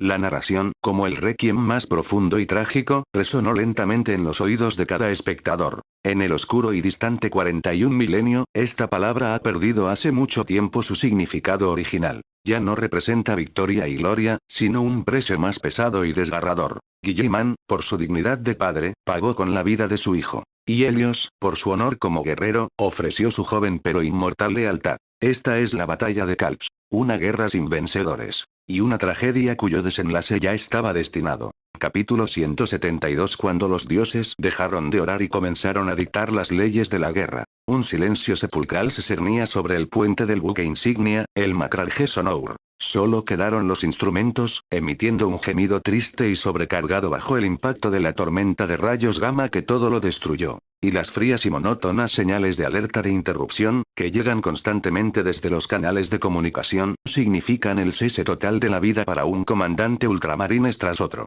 Goteo, goteo, goteo. Cada sonido era como un mazo despiadado que golpeaba con fuerza el corazón de Roboute Guilliman, el gobernante de ultramar y el padre genético de la 13ª Legión, un corazón ya tan duro como una piedra antigua. Observó en silencio las luces azules que representaban a sus hijos y que desaparecían continuamente en la pantalla holográfica táctica. Su rostro perfecto y frío, como el de una estatua de mármol, no mostraba ninguna señal de emoción. Pero nadie lo vio. Su enorme guantelete de poder, el puño de ultramar, oculto en las sombras de la magnífica silla de mando, había apretado imperceptiblemente el duro apoyabrazos, elaborado a partir de adamantium y ceramita, hasta que aparecieron grietas. Guilliman. Podría ser el más humano de todos los genesibes. Y por eso, soportará una carga emocional más pesada y dolorosa que cualquier dios. De repente, Guilliman se movió. Se levantó lentamente de su enorme silla de mando. Entonces, con una voz fría y carente de cualquier emoción, llena de absoluta racionalidad y la máxima comprensión de la guerra, emitió una serie de órdenes tácticas divinas a todo el puente, órdenes que dejarían maravillado a cualquier maestro táctico. Ingeniería, transfiera inmediatamente toda la energía de respaldo al cuarto generador del escudo de vacío. Necesito al menos 3 segundos de tiempo de defensa absoluto antes de que llegue el próximo pulso de llamarada solar. Comunicaciones, abandonen inmediatamente todos los intentos de comunicación de largo alcance. En su lugar, utilice la centenaria red subterránea de fibra óptica de Kalp para restablecer el contacto punto a punto con todas las fuerzas terrestres supervivientes. Médico, descongele inmediatamente toda semilla genética no secuenciada. Inicien los procedimientos de emergencia de maduración de reclutas. Necesito reponer el primer grupo de sangre fresca para esas compañías tan debilitadas en las próximas 24 horas. Y. Guilliman cerró lentamente sus ojos azules, que ya ardían con furia vengativa. Cuando volvió a abrir los ojos, toda la ira y la tristeza habían desaparecido. Solo quedó una frialdad más escalofriante y mortal que el vacío del espacio. Racionalidad y cálculo absolutos. Conéctame a todos los canales. Quiero dictar un nuevo libro de texto para mis hijos, que todavía luchan en el infierno, un libro de texto que les permita sobrevivir a la guerra subterránea durante los próximos años, o incluso décadas. El Códice Astartes. La mayor obra maestra de Roboute Guilliman. Aunque esta gran obra solo se formalizó verdaderamente años después, sus ideas fundamentales se forjaron por primera vez aquí, en Kalp, frente a esta prueba definitiva llena de traición y muerte. Su idea central no es un dogma rígido, sino una filosofía de la guerra llena de dialéctica y evolución, teoría y práctica. Guiar cada práctica de combate con la teoría más rigurosa, y luego revisar y perfeccionar continuamente la propia teoría con la práctica de combate más brutal. En opinión de Guilliman, cualquier teoría cuya eficacia no pueda demostrarse en la práctica no es más que un montón de papel usado sin sentido. Y ahora, él mismo destrozará sus viejas teorías, que antaño consideraba sagradas. Luego, sobre las ruinas de sangre y fuego, forjará un nuevo códice más grande y práctico. La escena finalmente se congeló, sobre la majestuosa y solitaria espalda de Roboute Guilliman, como un dios. Se quedó quieto en el pináculo del puente del buque insignia, mirando hacia su amado mundo paradisíaco de abajo, que ya se había transformado en un mar de fuego. Entonces, con una voz desprovista de cualquier emoción, pero llena de un deseo supremo de orden y una confianza absoluta en la racionalidad, dictó lentamente el primer capítulo, la primera sección, de la gran obra que se convertiría en la guía táctica más alta para todas las legiones de marines espaciales de todo el imperio del hombre durante los próximos 10 milenios. Cuando te encuentras con la traición de un hermano. Capítulo 173. En nombre de la razón, redefinimos la guerra y el dolor. La escena finalmente recayó en la majestuosa pero solitaria espalda de Roboute Guilliman, como la de un dios. Se quedó en silencio sobre el puente del buque insignia, mirando hacia su amado mundo paradisíaco, que desde hacía mucho tiempo se había convertido en un mar de llamas. Entonces, con una voz fría y carente de emoción pero llena de un anhelo supremo de orden y una confianza absoluta en la razón, dictó lentamente el primer capítulo de la gran obra que, en los próximos 10 milenios, se convertiría en la guía táctica más alta para todas las legiones de marines espaciales del Imperio del Hombre. Sección 1. Cuando la traición viene de un hermano. La serie de obras de Jianchen, Calt sin fortificar. Cuando la salva de ejercicios se convierte en el preludio de la matanza, ya se había interpretado en su totalidad. La epopeya continua, de varias horas de duración, del paraíso en llamas, llena de conspiración, traición, destrucción y renacimiento, finalmente alcanzó su conmovedora y, aunque en algunos sentidos, esperanzadora y poderosa cadencia final. En ese momento, la sede principal del concurso Génesis y todas las transmisiones en vivo a nivel mundial cayeron en un silencio prolongado y estremecedor sin precedentes. Sisban III les trajo un trágico bautismo de lealtad y sacrificio. Entonces, esta vez, Calton Fortified les trajo un terror racional más avanzado y aún más escalofriante, y el renacimiento del orden. Por primera vez, fueron testigos de cómo, después de que una civilización sufriera el golpe más devastador y todo su hardware fuera completamente destruido, su software más poderoso, es decir, la sabiduría y la voluntad de su líder, podía restablecer el orden desde las ruinas y hacer sonar la trompeta del contraataque. Esto fue más inspirador y convincente que cualquier heroísmo. Declaro que a partir de hoy soy un fiel seguidor de Guilliman. Esto es lo que hace un verdadero líder. Imperturbable en las crisis, racional hasta el extremo. En los momentos más desesperados, no piensa en la venganza, sino en cómo ganar una guerra que ya está perdida. Jianshen ha vuelto a trastocar mi comprensión. Siempre pensé que la guerra se trataba de valentía y pasión. Pero con esta obra, me dijo, no, la guerra se trata de matemáticas, de lógica, de cómo usar la mente más serena para calcular las probabilidades más crueles de victoria. Ya estoy esperando con ansias la famosa escena en la que los portadores de la palabra, esos fanáticos, son superados por completo y llevados hasta la muerte por Guilliman, este maestro táctico, en la próxima guerra subterránea, de maneras que no pueden comprender. Los comentarios en vivo en ese momento quedaron completamente sumergidos en un océano azul de sabiduría lleno de infinita adoración por Guilliman y el mayor elogio a la razón. Finalmente, la voz del anfitrión Wen Yu, también teñida de una admiración y emoción inexpresables, sonó lentamente. Gracias concursante no. 37 Jianchen, por traernos esta oda a la razón, que también merece ser registrada en la historia del arte bélico. La serie Calton Fortified ya está completa. Ahora, cedamos la palabra al panel de jueces.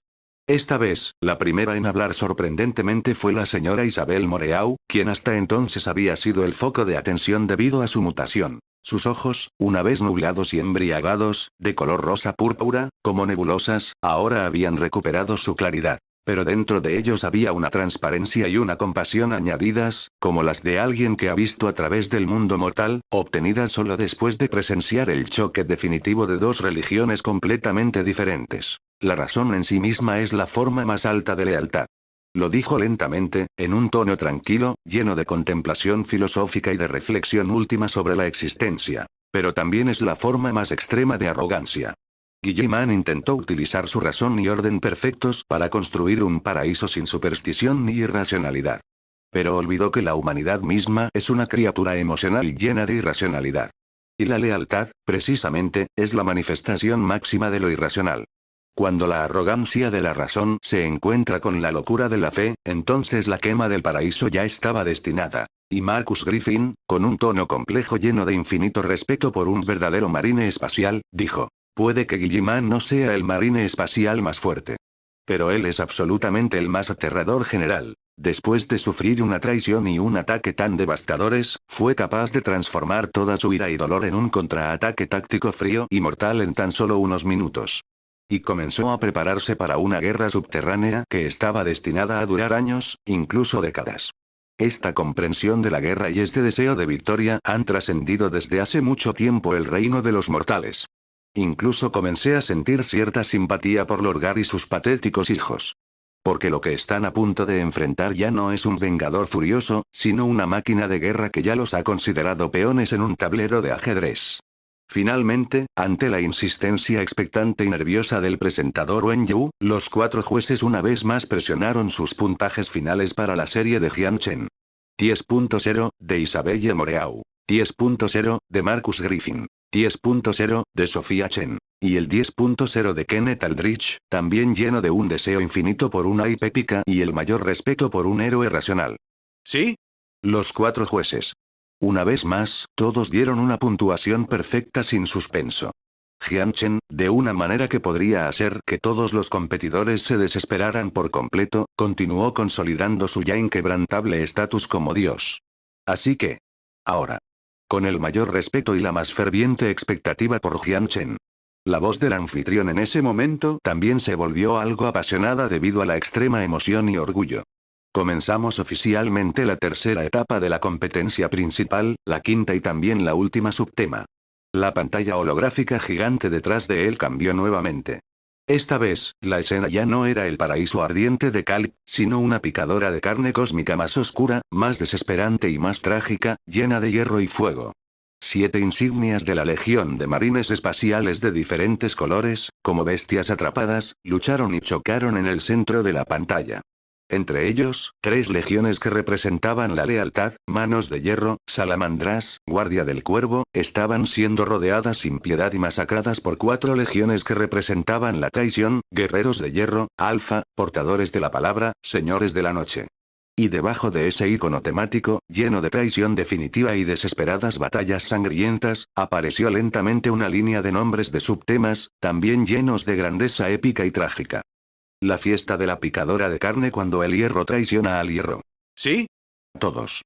La voz de Wen Yu en ese momento también transmitía un miedo y un temblor indisimulados ante la inminente masacre a gran escala. Esta será una prueba para la gran capacidad narrativa de todos nuestros concursantes, su capacidad para coreografiar escenas de guerra y su máxima contemplación de la desesperación misma. Ahora sí. Competición principal, tercera etapa, quinto subtema. Fiesta de la picadora de carne. Comienza oficialmente.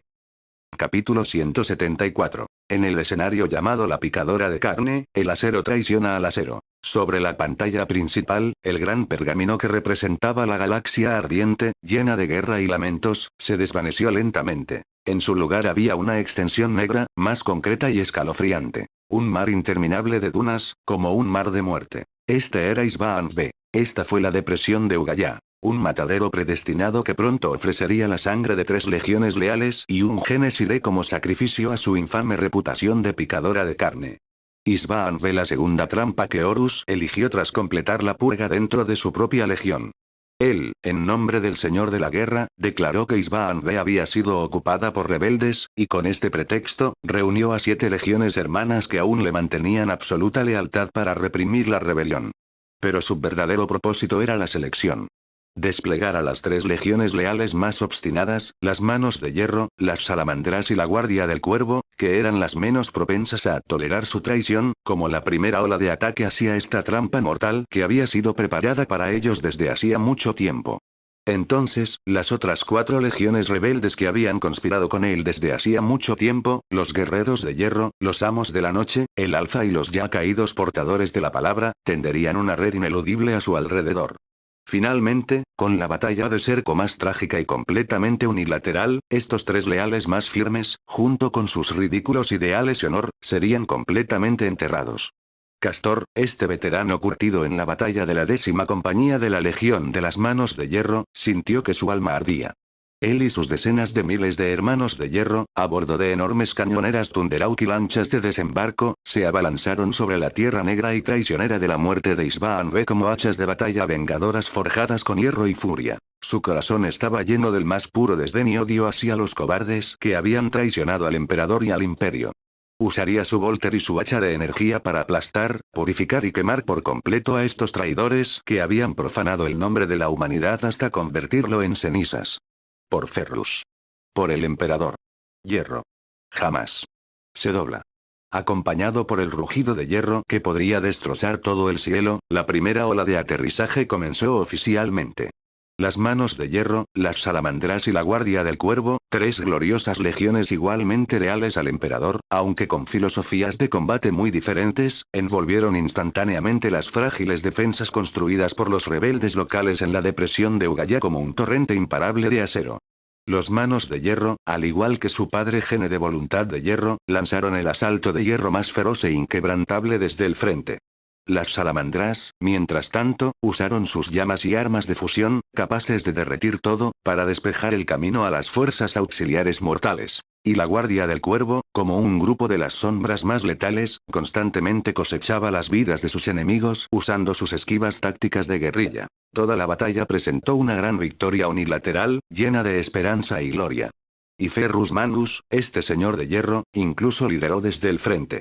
Su enorme armadura de poder negra de grado primarca, como una fortaleza móvil, era como un dios de la guerra invencible en ese campo de batalla lleno de disparos y sangre. Ni siquiera usó su martillo de guerra, Forgebreaker, que también estaba lleno de poder y destrucción. Simplemente usó sus indestructibles manos de hierro, que ya estaban completamente cubiertas por metal viviente, para desgarrar y aplastar fácilmente a todos los rebeldes. Ya sea infantería, vehículos o enormes máquinas de guerra, quien se atrevió a plantarse ante él, como si aplastara un huevo frágil, convirtiéndolos en un montón de chatarra llena de traición y estupidez.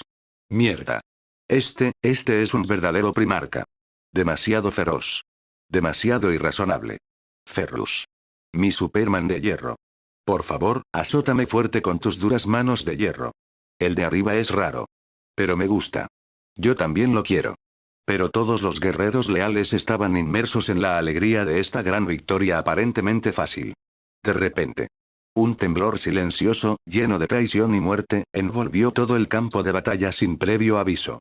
En el cielo, los aviones amigos que les habían estado brindando apoyo aéreo de repente giraron sus cañones, desatando una lluvia mortal de balas sobre sus fuerzas terrestres completamente indefensas. Y de las cápsulas de desembarco que se suponía debían transportar la segunda ola de tropas de apoyo desde el cielo, los que emergieron no eran los hermanos que esperaban.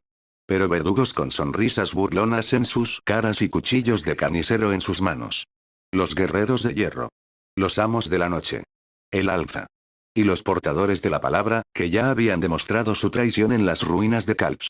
4 legiones traidoras, como 4 dagas envenenadas que habían esperado durante mucho tiempo, apuñalaron ferozmente los corazones de las 3 legiones leales, que ya habían sido fragmentadas y rodeadas, desde 4 direcciones diferentes.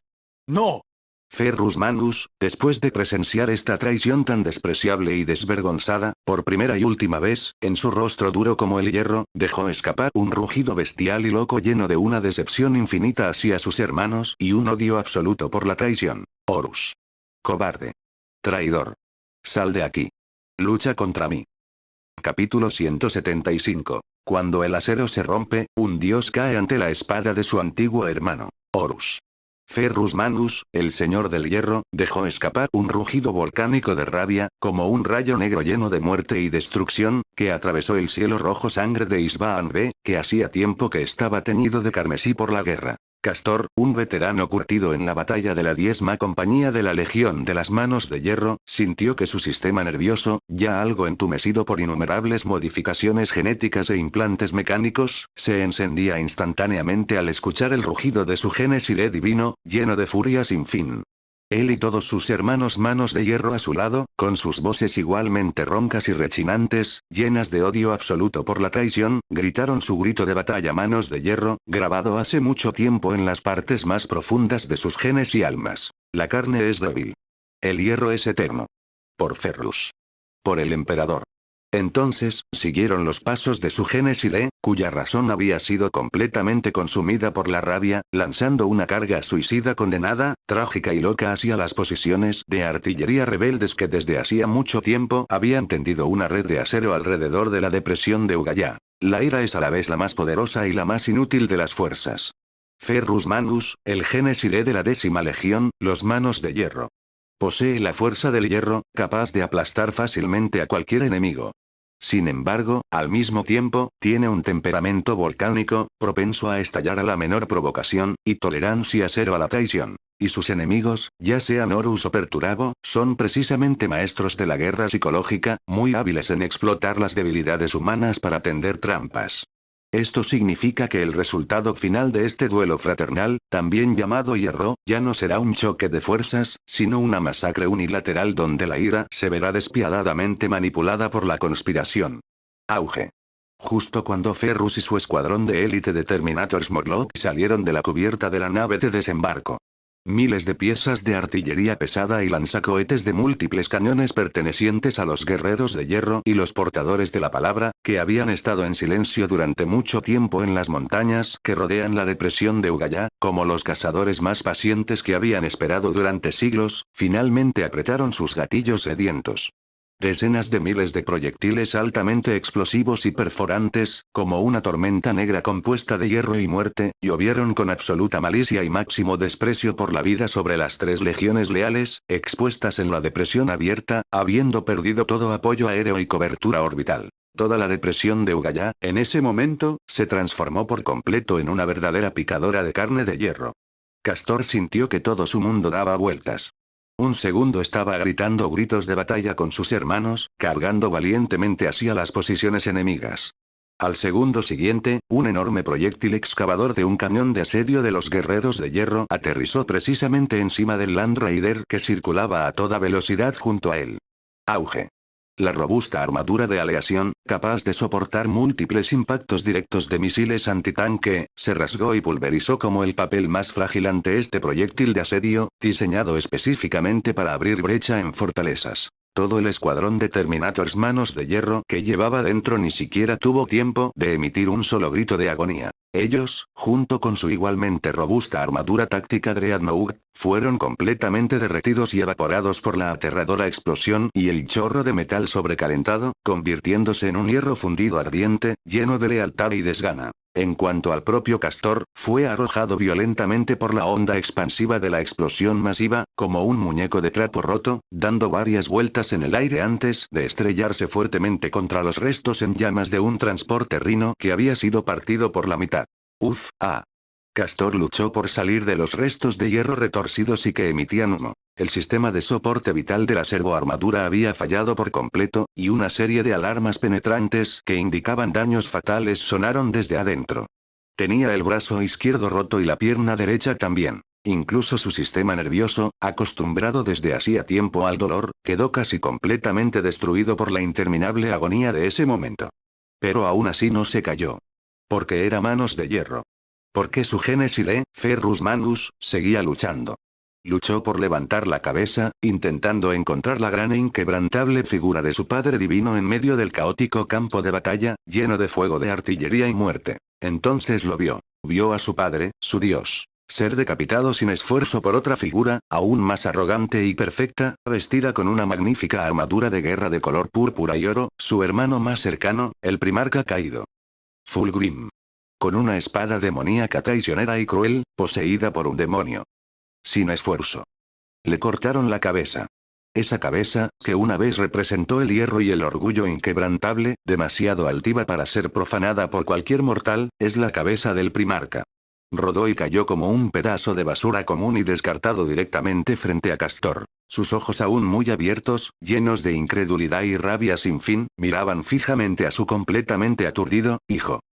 Capítulo 176. Cuando el acero se rompe, 3 llamas diferentes comienzan a arder. El tiempo se detuvo. El espacio se solidificó. Castor, un veterano curtido en la batalla de la 10ª compañía de la Legión de las Manos de Hierro, cuyo sistema nervioso se había vuelto desde hacía mucho más duro que el acero debido a innumerables modificaciones genéticas e implantes mecánicos, estaba en ese momento completamente envuelto por un vacío absoluto que desafiaba toda descripción. Él simplemente se arrodilló en silencio sobre la fría y negra superficie de cristal, que desde hacía mucho tiempo estaba teñida de color carmesí por la sangre de sus hermanos y enemigos. Se quedó mirando fijamente la cabeza de su dios Géneside, el señor del hierro, el Gorgón Ferrus Manus, que se había detenido frente a él. La cabeza, con sus ojos aún abiertos, llenos de incredulidad y furia sin fin, miraba fijamente a su hijo completamente aturdido. Fue como si, con su última voluntad, estuviera dando su última y más cruel orden a él y a todos los manos de hierro sobrevivientes. Venganza. Al instante siguiente, el mundo entero de Castor perdió sonido y color, dejando solo un blanco lleno de silencio absoluto y realidad máxima. Su cerebro, con su núcleo lógico preciso y racional similar a una supercomputadora, colapsó por completo y se puso en pantalla azul bajo el impacto de esta realidad, que estaba completamente más allá de su comprensión. Entonces fue completamente absorbido por un instinto bestial más primitivo y puro, surgido de lo más profundo de sus genes. Era el poder más puro llamado rabia. Era el deseo más primario llamado venganza. Fue el gemido silencioso, pero estremecedor del universo, emitido colectivamente por toda la legión de las manos de hierro después de perder la cabeza. Genes Ives. No son simplemente comandantes de legiones de marines espaciales. Son la fuente genética de cada marine espacial, la proyección de sus almas y voluntades de semidioses. Entre ellos existe un misterioso vínculo psíquico que trasciende cualquier límite físico y espacial. Por lo tanto, cuando un Génesis cae, toda su legión sentirá instantáneamente un severo trauma genético, como si les arrancaran el corazón. Perderán la cabeza, caerán en la locura, se convertirán en cadáveres andantes que solo existirán para vengarse. Y esta, precisamente, fue la última trampa preparada por Horus y sus hermanos traidores para Ferrus Manus. Matar. Castor dejó escapar un rugido loco, ya no humano, como una bestia herida. Su brazo izquierdo y su pierna derecha ya amputados, bajo la inmensa estimulación genética, olvidaron temporalmente todo dolor. Utilizó su única mano derecha intacta y su pierna izquierda para arrastrarse frenéticamente por el campo de batalla infernal, lleno de disparos y muerte, como una araña de acero negro. Recogió un hacha de cadena manchada de sangre que había dejado un hermano desconocido cerca de allí. Luego, cargó ferozmente hacia el grupo más cercano de guerreros de hierro que disfrutaban de la matanza con ojos burlones. Ya no había táctica ni razón en sus ojos. Solo quedaba el instinto de destrucción más primitivo y puro. Destrozar, aplastar y reducir a cenizas a todos los enemigos que se cruzaran en su camino. Y había decenas de miles de lunáticos como Castor en la depresión de Ugaya en ese momento. Todos los manos de hierro se habían vuelto locos.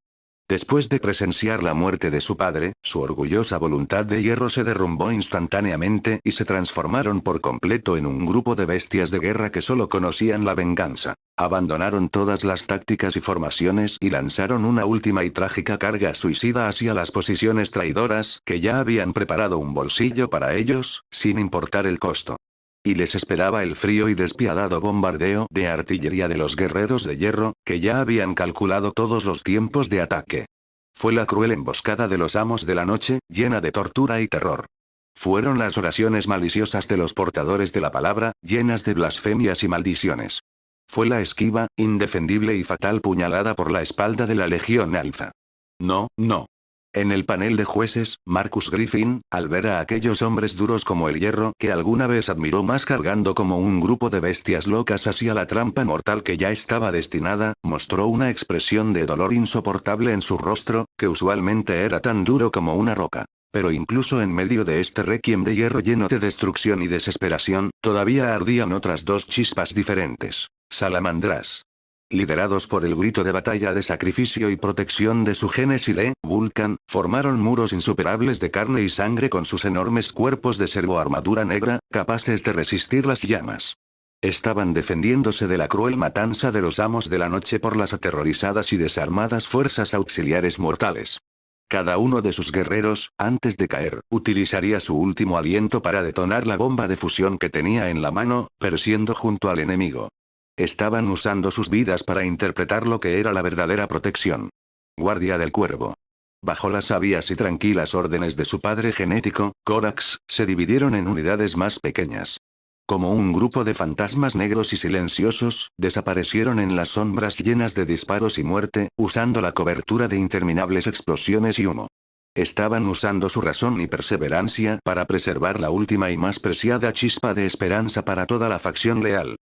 Capítulo 177. Cuando el Fénix decapita al basilisco, termina una era. Castor sintió que su alma se partía en dos. Una mitad era una bestia frenética, completamente encendida por las llamas de la venganza, que impulsaba su cuerpo destrozado a cosechar mecánicamente las vidas de cada traidor que pudiera ver en el infernal campo de batalla. La otra mitad era un observador frío, lleno de desesperación e impotencia. Observó en silencio el duelo en el centro del campo de batalla, un enfrentamiento que decidiría el destino futuro de toda la legión. Ferrus Manus, Fulgrimo, Acero y Fénix. Fuerza y perfección. Dos hermanos que una vez fueron muy cercanos, dos hijos de Dios que buscaban la artesanía suprema, encontraron su fin predestinado en las dunas negras de Isbaan B, ya teñidas de rojo por la sangre de la traición. Fulgrim. El rugido de Ferrus, como una erupción volcánica, lleno de odio absoluto por la traición, resonó en todo el campo de batalla. En su mano estaba el sagrado martillo de trueno, rompedor de forjas, forjado por él y Fulgrim juntos, antaño un símbolo de su hermandad. Ahora, ardía con negras llamas de rabia, lo suficientemente caliente como para derretir el acero instantáneamente, mientras lo lanzaba ferozmente sobre su hermano, quien hacía mucho que había abandonado todo honor y todos los juramentos. Con este golpe pretendía despertar el alma de Fulgrim, que había sido cegada por mentiras. Él reclamaría su honor, que había sido profanado por la traición.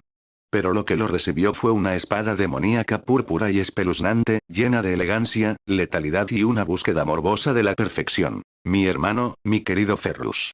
Fulgrim habló lentamente, con una voz como de aria llena de compasión y tristeza por los ignorantes. Su elegante postura, como la de un maestro espadachín, esquivó fácilmente el furioso y poderoso golpe fatal de Ferrus. Entonces, con la espada del Laer, que albergaba un gran demonio de Slaanesh, cortó una herida superficial, aunque blasfema y humillante, en la indestructible mano de hierro viviente de Ferrus. Eres todavía tan salvaje, tan imperfecto. En el rostro exquisitamente hermoso de Fulgrim, que se había vuelto algo andrógino debido a las bendiciones del caos, había una expresión triste llena de infinito arrepentimiento por una obra de arte. ¿Aún no lo entiendes? El tirano que se sienta en lo alto del trono dorado no nos otorgó gloria, sino grilletes. Ató nuestros pensamientos con la llamada verdad imperial. Aprisionó nuestras almas con la llamada lealtad. Teme que busquemos la verdadera perfección. Teme que nos volvamos aún más fuertes, dioses que él.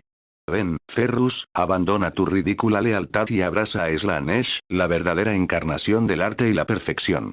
Juntos, hermanos, crearemos un nuevo universo lleno de máximo placer y perfección absoluta.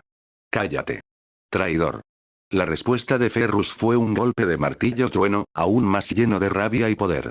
Auge. Esta vez, Fulgrim no pudo esquivarlo por completo.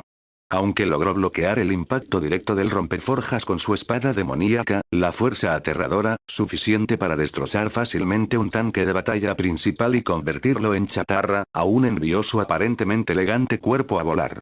Como una cometa con una cuerda rota, trazó un arco imperfecto y desaliñado en el aire antes de estrellarse violentamente contra los restos de un Land Raider destruido. Su magnífica servoarmadura de grado primarca de color dorado violáceo se cubrió instantáneamente de grietas que parecían telarañas. Fulgrim. Ferrus, como un león furioso que ha atrapado a su presa, dejó escapar otro rugido lleno de triunfo y juicio. Levantó el rompedor de forjas, ardiendo de furia negra, y lo dejó caer ferozmente sobre su hermano, que estaba luchando por levantarse de las ruinas. Con este golpe final pretendía acabar por completo con esta patética tragedia del fratricidio. Pero en ese mismo momento, en los ojos de Fulgrim, que estaban llenos de dolor y lucha, toda humanidad y razón desaparecieron instantáneamente. En su lugar estaba la luz pura, no humana y demoníaca del placer absoluto y un anhelo infinito de matanza. En su hermoso y exquisito rostro apareció una sonrisa siniestra, llena de infinita codicia por un sacrificio perfecto. Luego, habló lentamente con una voz blasfema que no era la suya, llena de ecos superpuestos, ni masculinos ni femeninos. Cada sílaba parecía llevar un poder demoníaco aterrador capaz de arrastrar a las almas a un infierno de placer. No. El juego acaba de comenzar. Al instante siguiente, la espada del Laer, hundida en el suelo, estalló en una aterradora tormenta psíquica, impregnada por Slaanesh, que tiñó todo el cielo de un espeluznante púrpura rosado. Envolvió instantáneamente todo el cuerpo de Fulgrim. Y el martillo de trueno de Ferrus, lo suficientemente poderoso como para destruir fácilmente un pequeño satélite, al entrar en contacto con la seductora y corruptora tormenta psíquica, fue fácilmente desviado como si hubiera golpeado el algodón más suave, pero más resistente. Luego, de la interminable tormenta psíquica de color rosa y púrpura, emergió lentamente un nuevo y aún más aterrador Fulgrim. O más bien, un hijo de Dios caído cuyo cuerpo había sido completamente poseído por el gran demonio de Slanesh que residía dentro de la espada del Laer. De su otrora magnífica servoarmadura habían crecido innumerables púas y tentáculos grotescos y retorcidos. Incluso dos pares de alas demoníacas enormes, parecidas a las de una mariposa, seductoras y mortales se desplegaron desde su espalda. En su rostro había una expresión divina, llena de piedad y burla, como la que uno solo tendría después de obtener la libertad absoluta y un nivel superior de poder. Entonces, con su voz blasfema, ya completamente corrompida por el demonio, se llenó de ecos superpuestos. Lentamente anunció su sentencia de muerte predeterminada a Ferrus, quien ya estaba en gran shock por este repentino cambio divino. Adiós, hermano mío. Que tu alma encuentre la verdad. Perfección en el reino del príncipe del placer. La luz de la espada brilló. La cabeza de aquel orgulloso primarca, que una vez representó el acero y el espíritu inquebrantable, y que a ningún mortal se le permitía profanar, fue fácilmente cortada.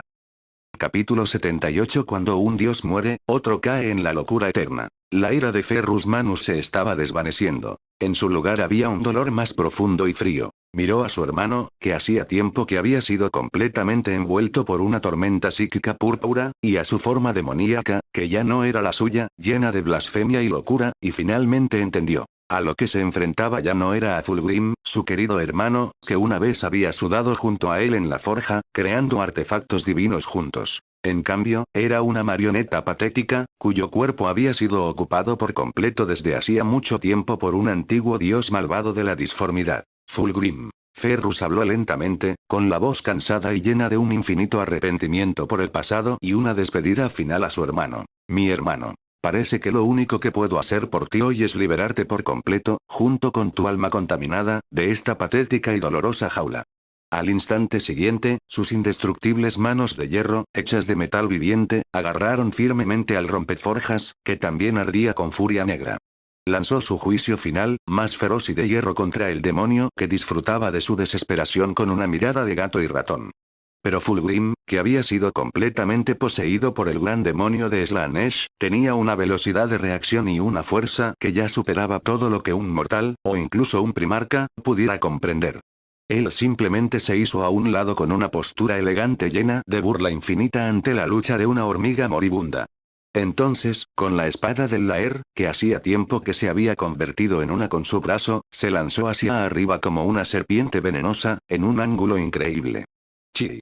Al instante apareció una luz de espada violeta y misteriosa. El martillo trueno de Ferrus, un rompeforjas que fácilmente podría destruir un pequeño satélite. Su dura cabeza de martillo, forjada en adamantium y hierro negro, fue fácilmente partida en dos por el sable demoníaco, como el queso más débil. El corte fue tan suave como un espejo.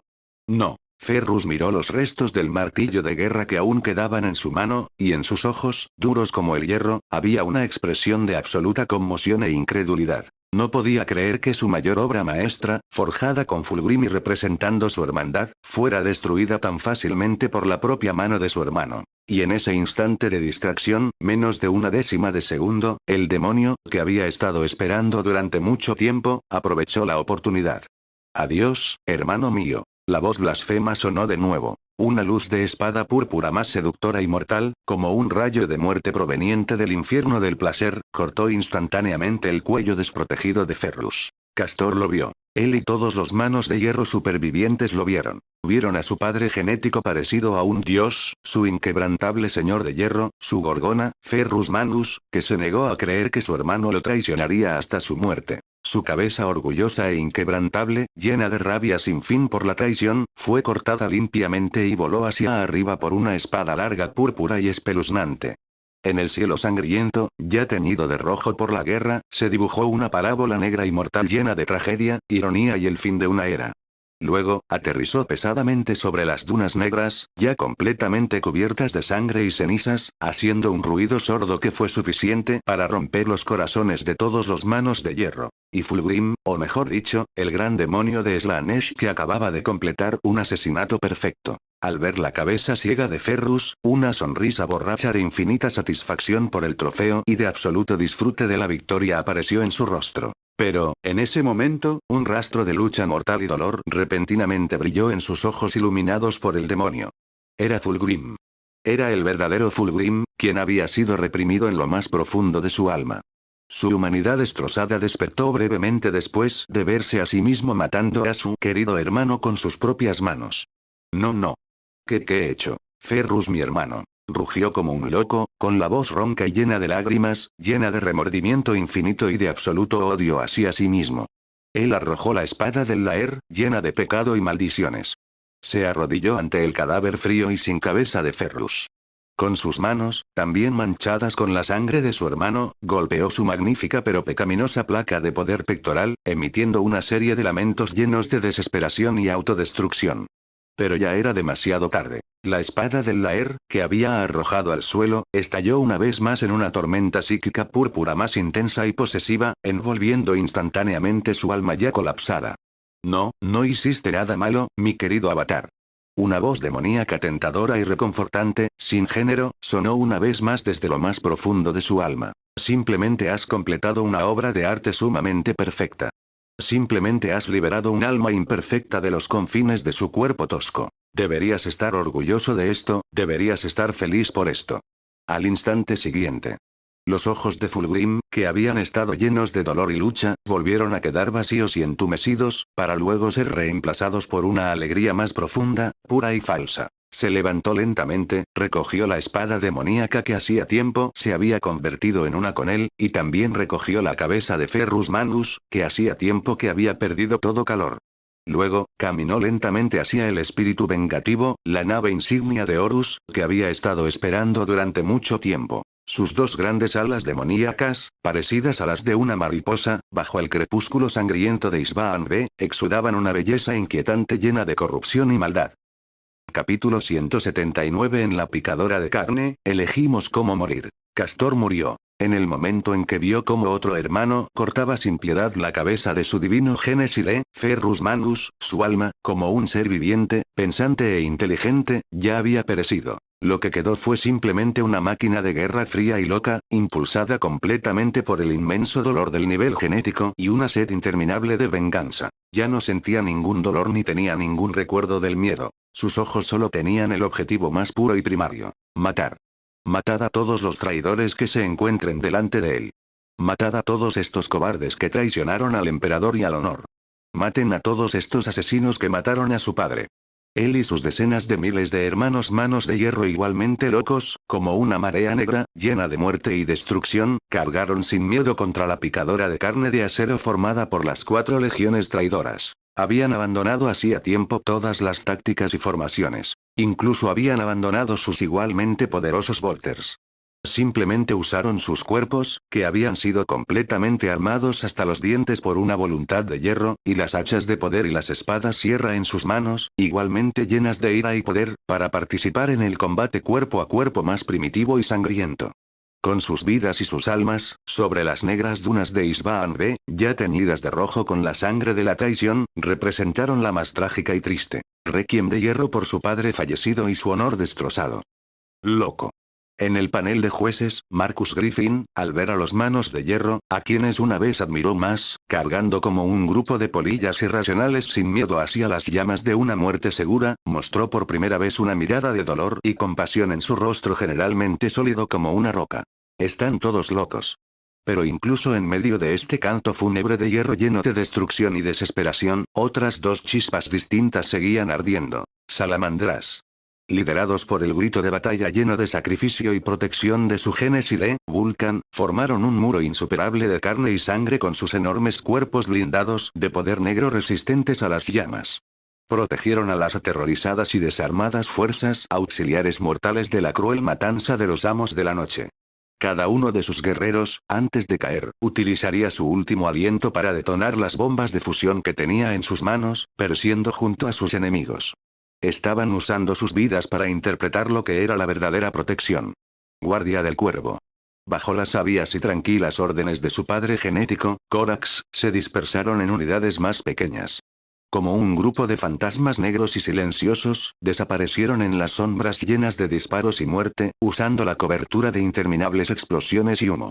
Estaban usando su razón y resistencia para preservar lo último y más preciado. Una chispa de esperanza para toda la facción leal.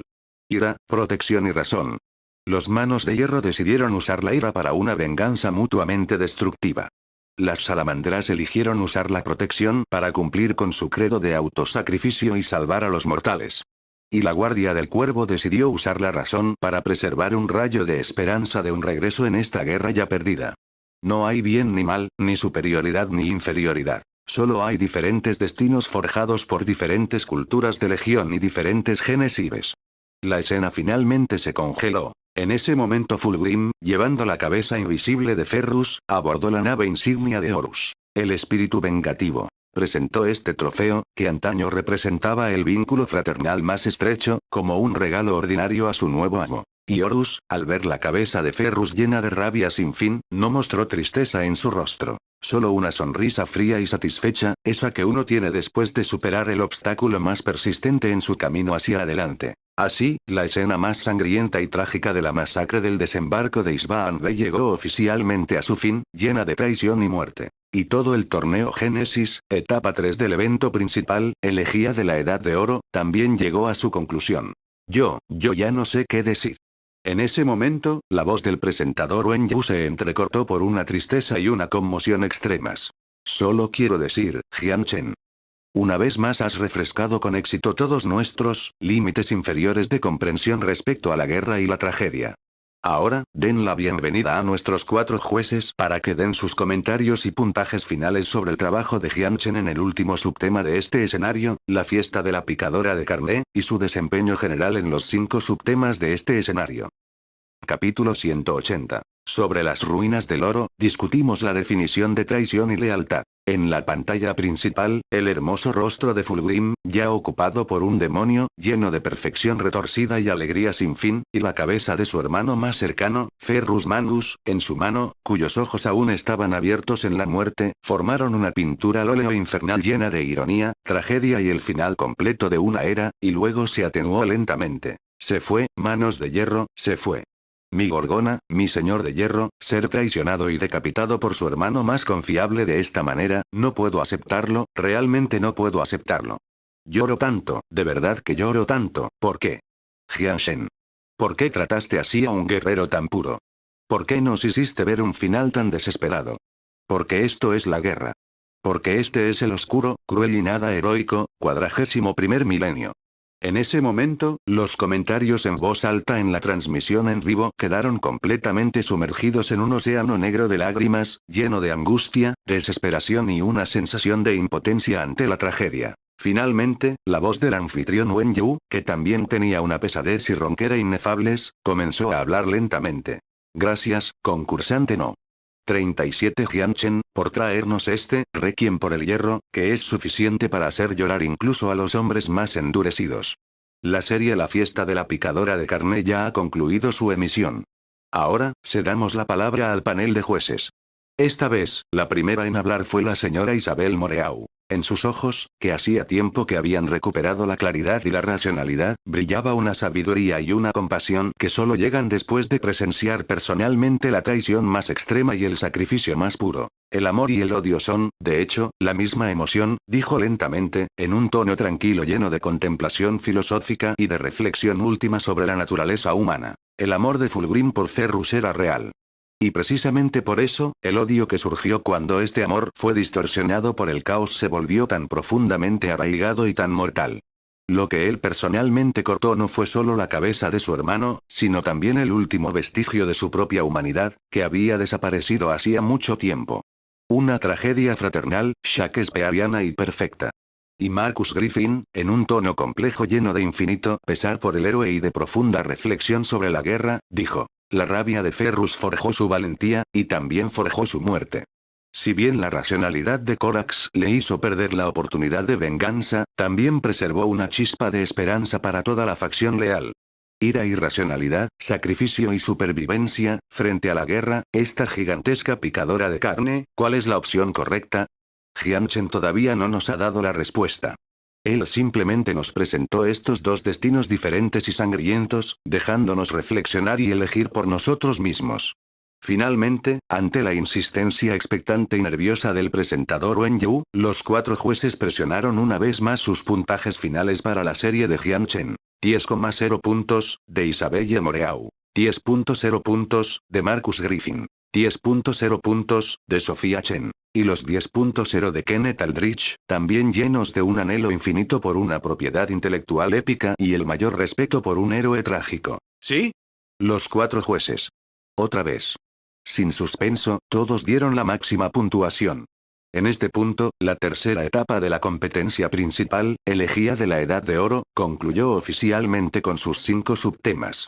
Jiang Chen, con 5 puntajes perfectos indiscutibles, una vez más, sin suspenso, se destacó con éxito entre los 100 mejores concursantes con el total de puntos más alto, avanzando poderosamente a la siguiente ronda. Los 30 mejores. Así que. Ahora. Con el mayor respeto y la más entusiasta anticipación por Jiang Chen. La voz del anfitrión en ese momento también se volvió algo apasionada debido a la extrema emoción y orgullo.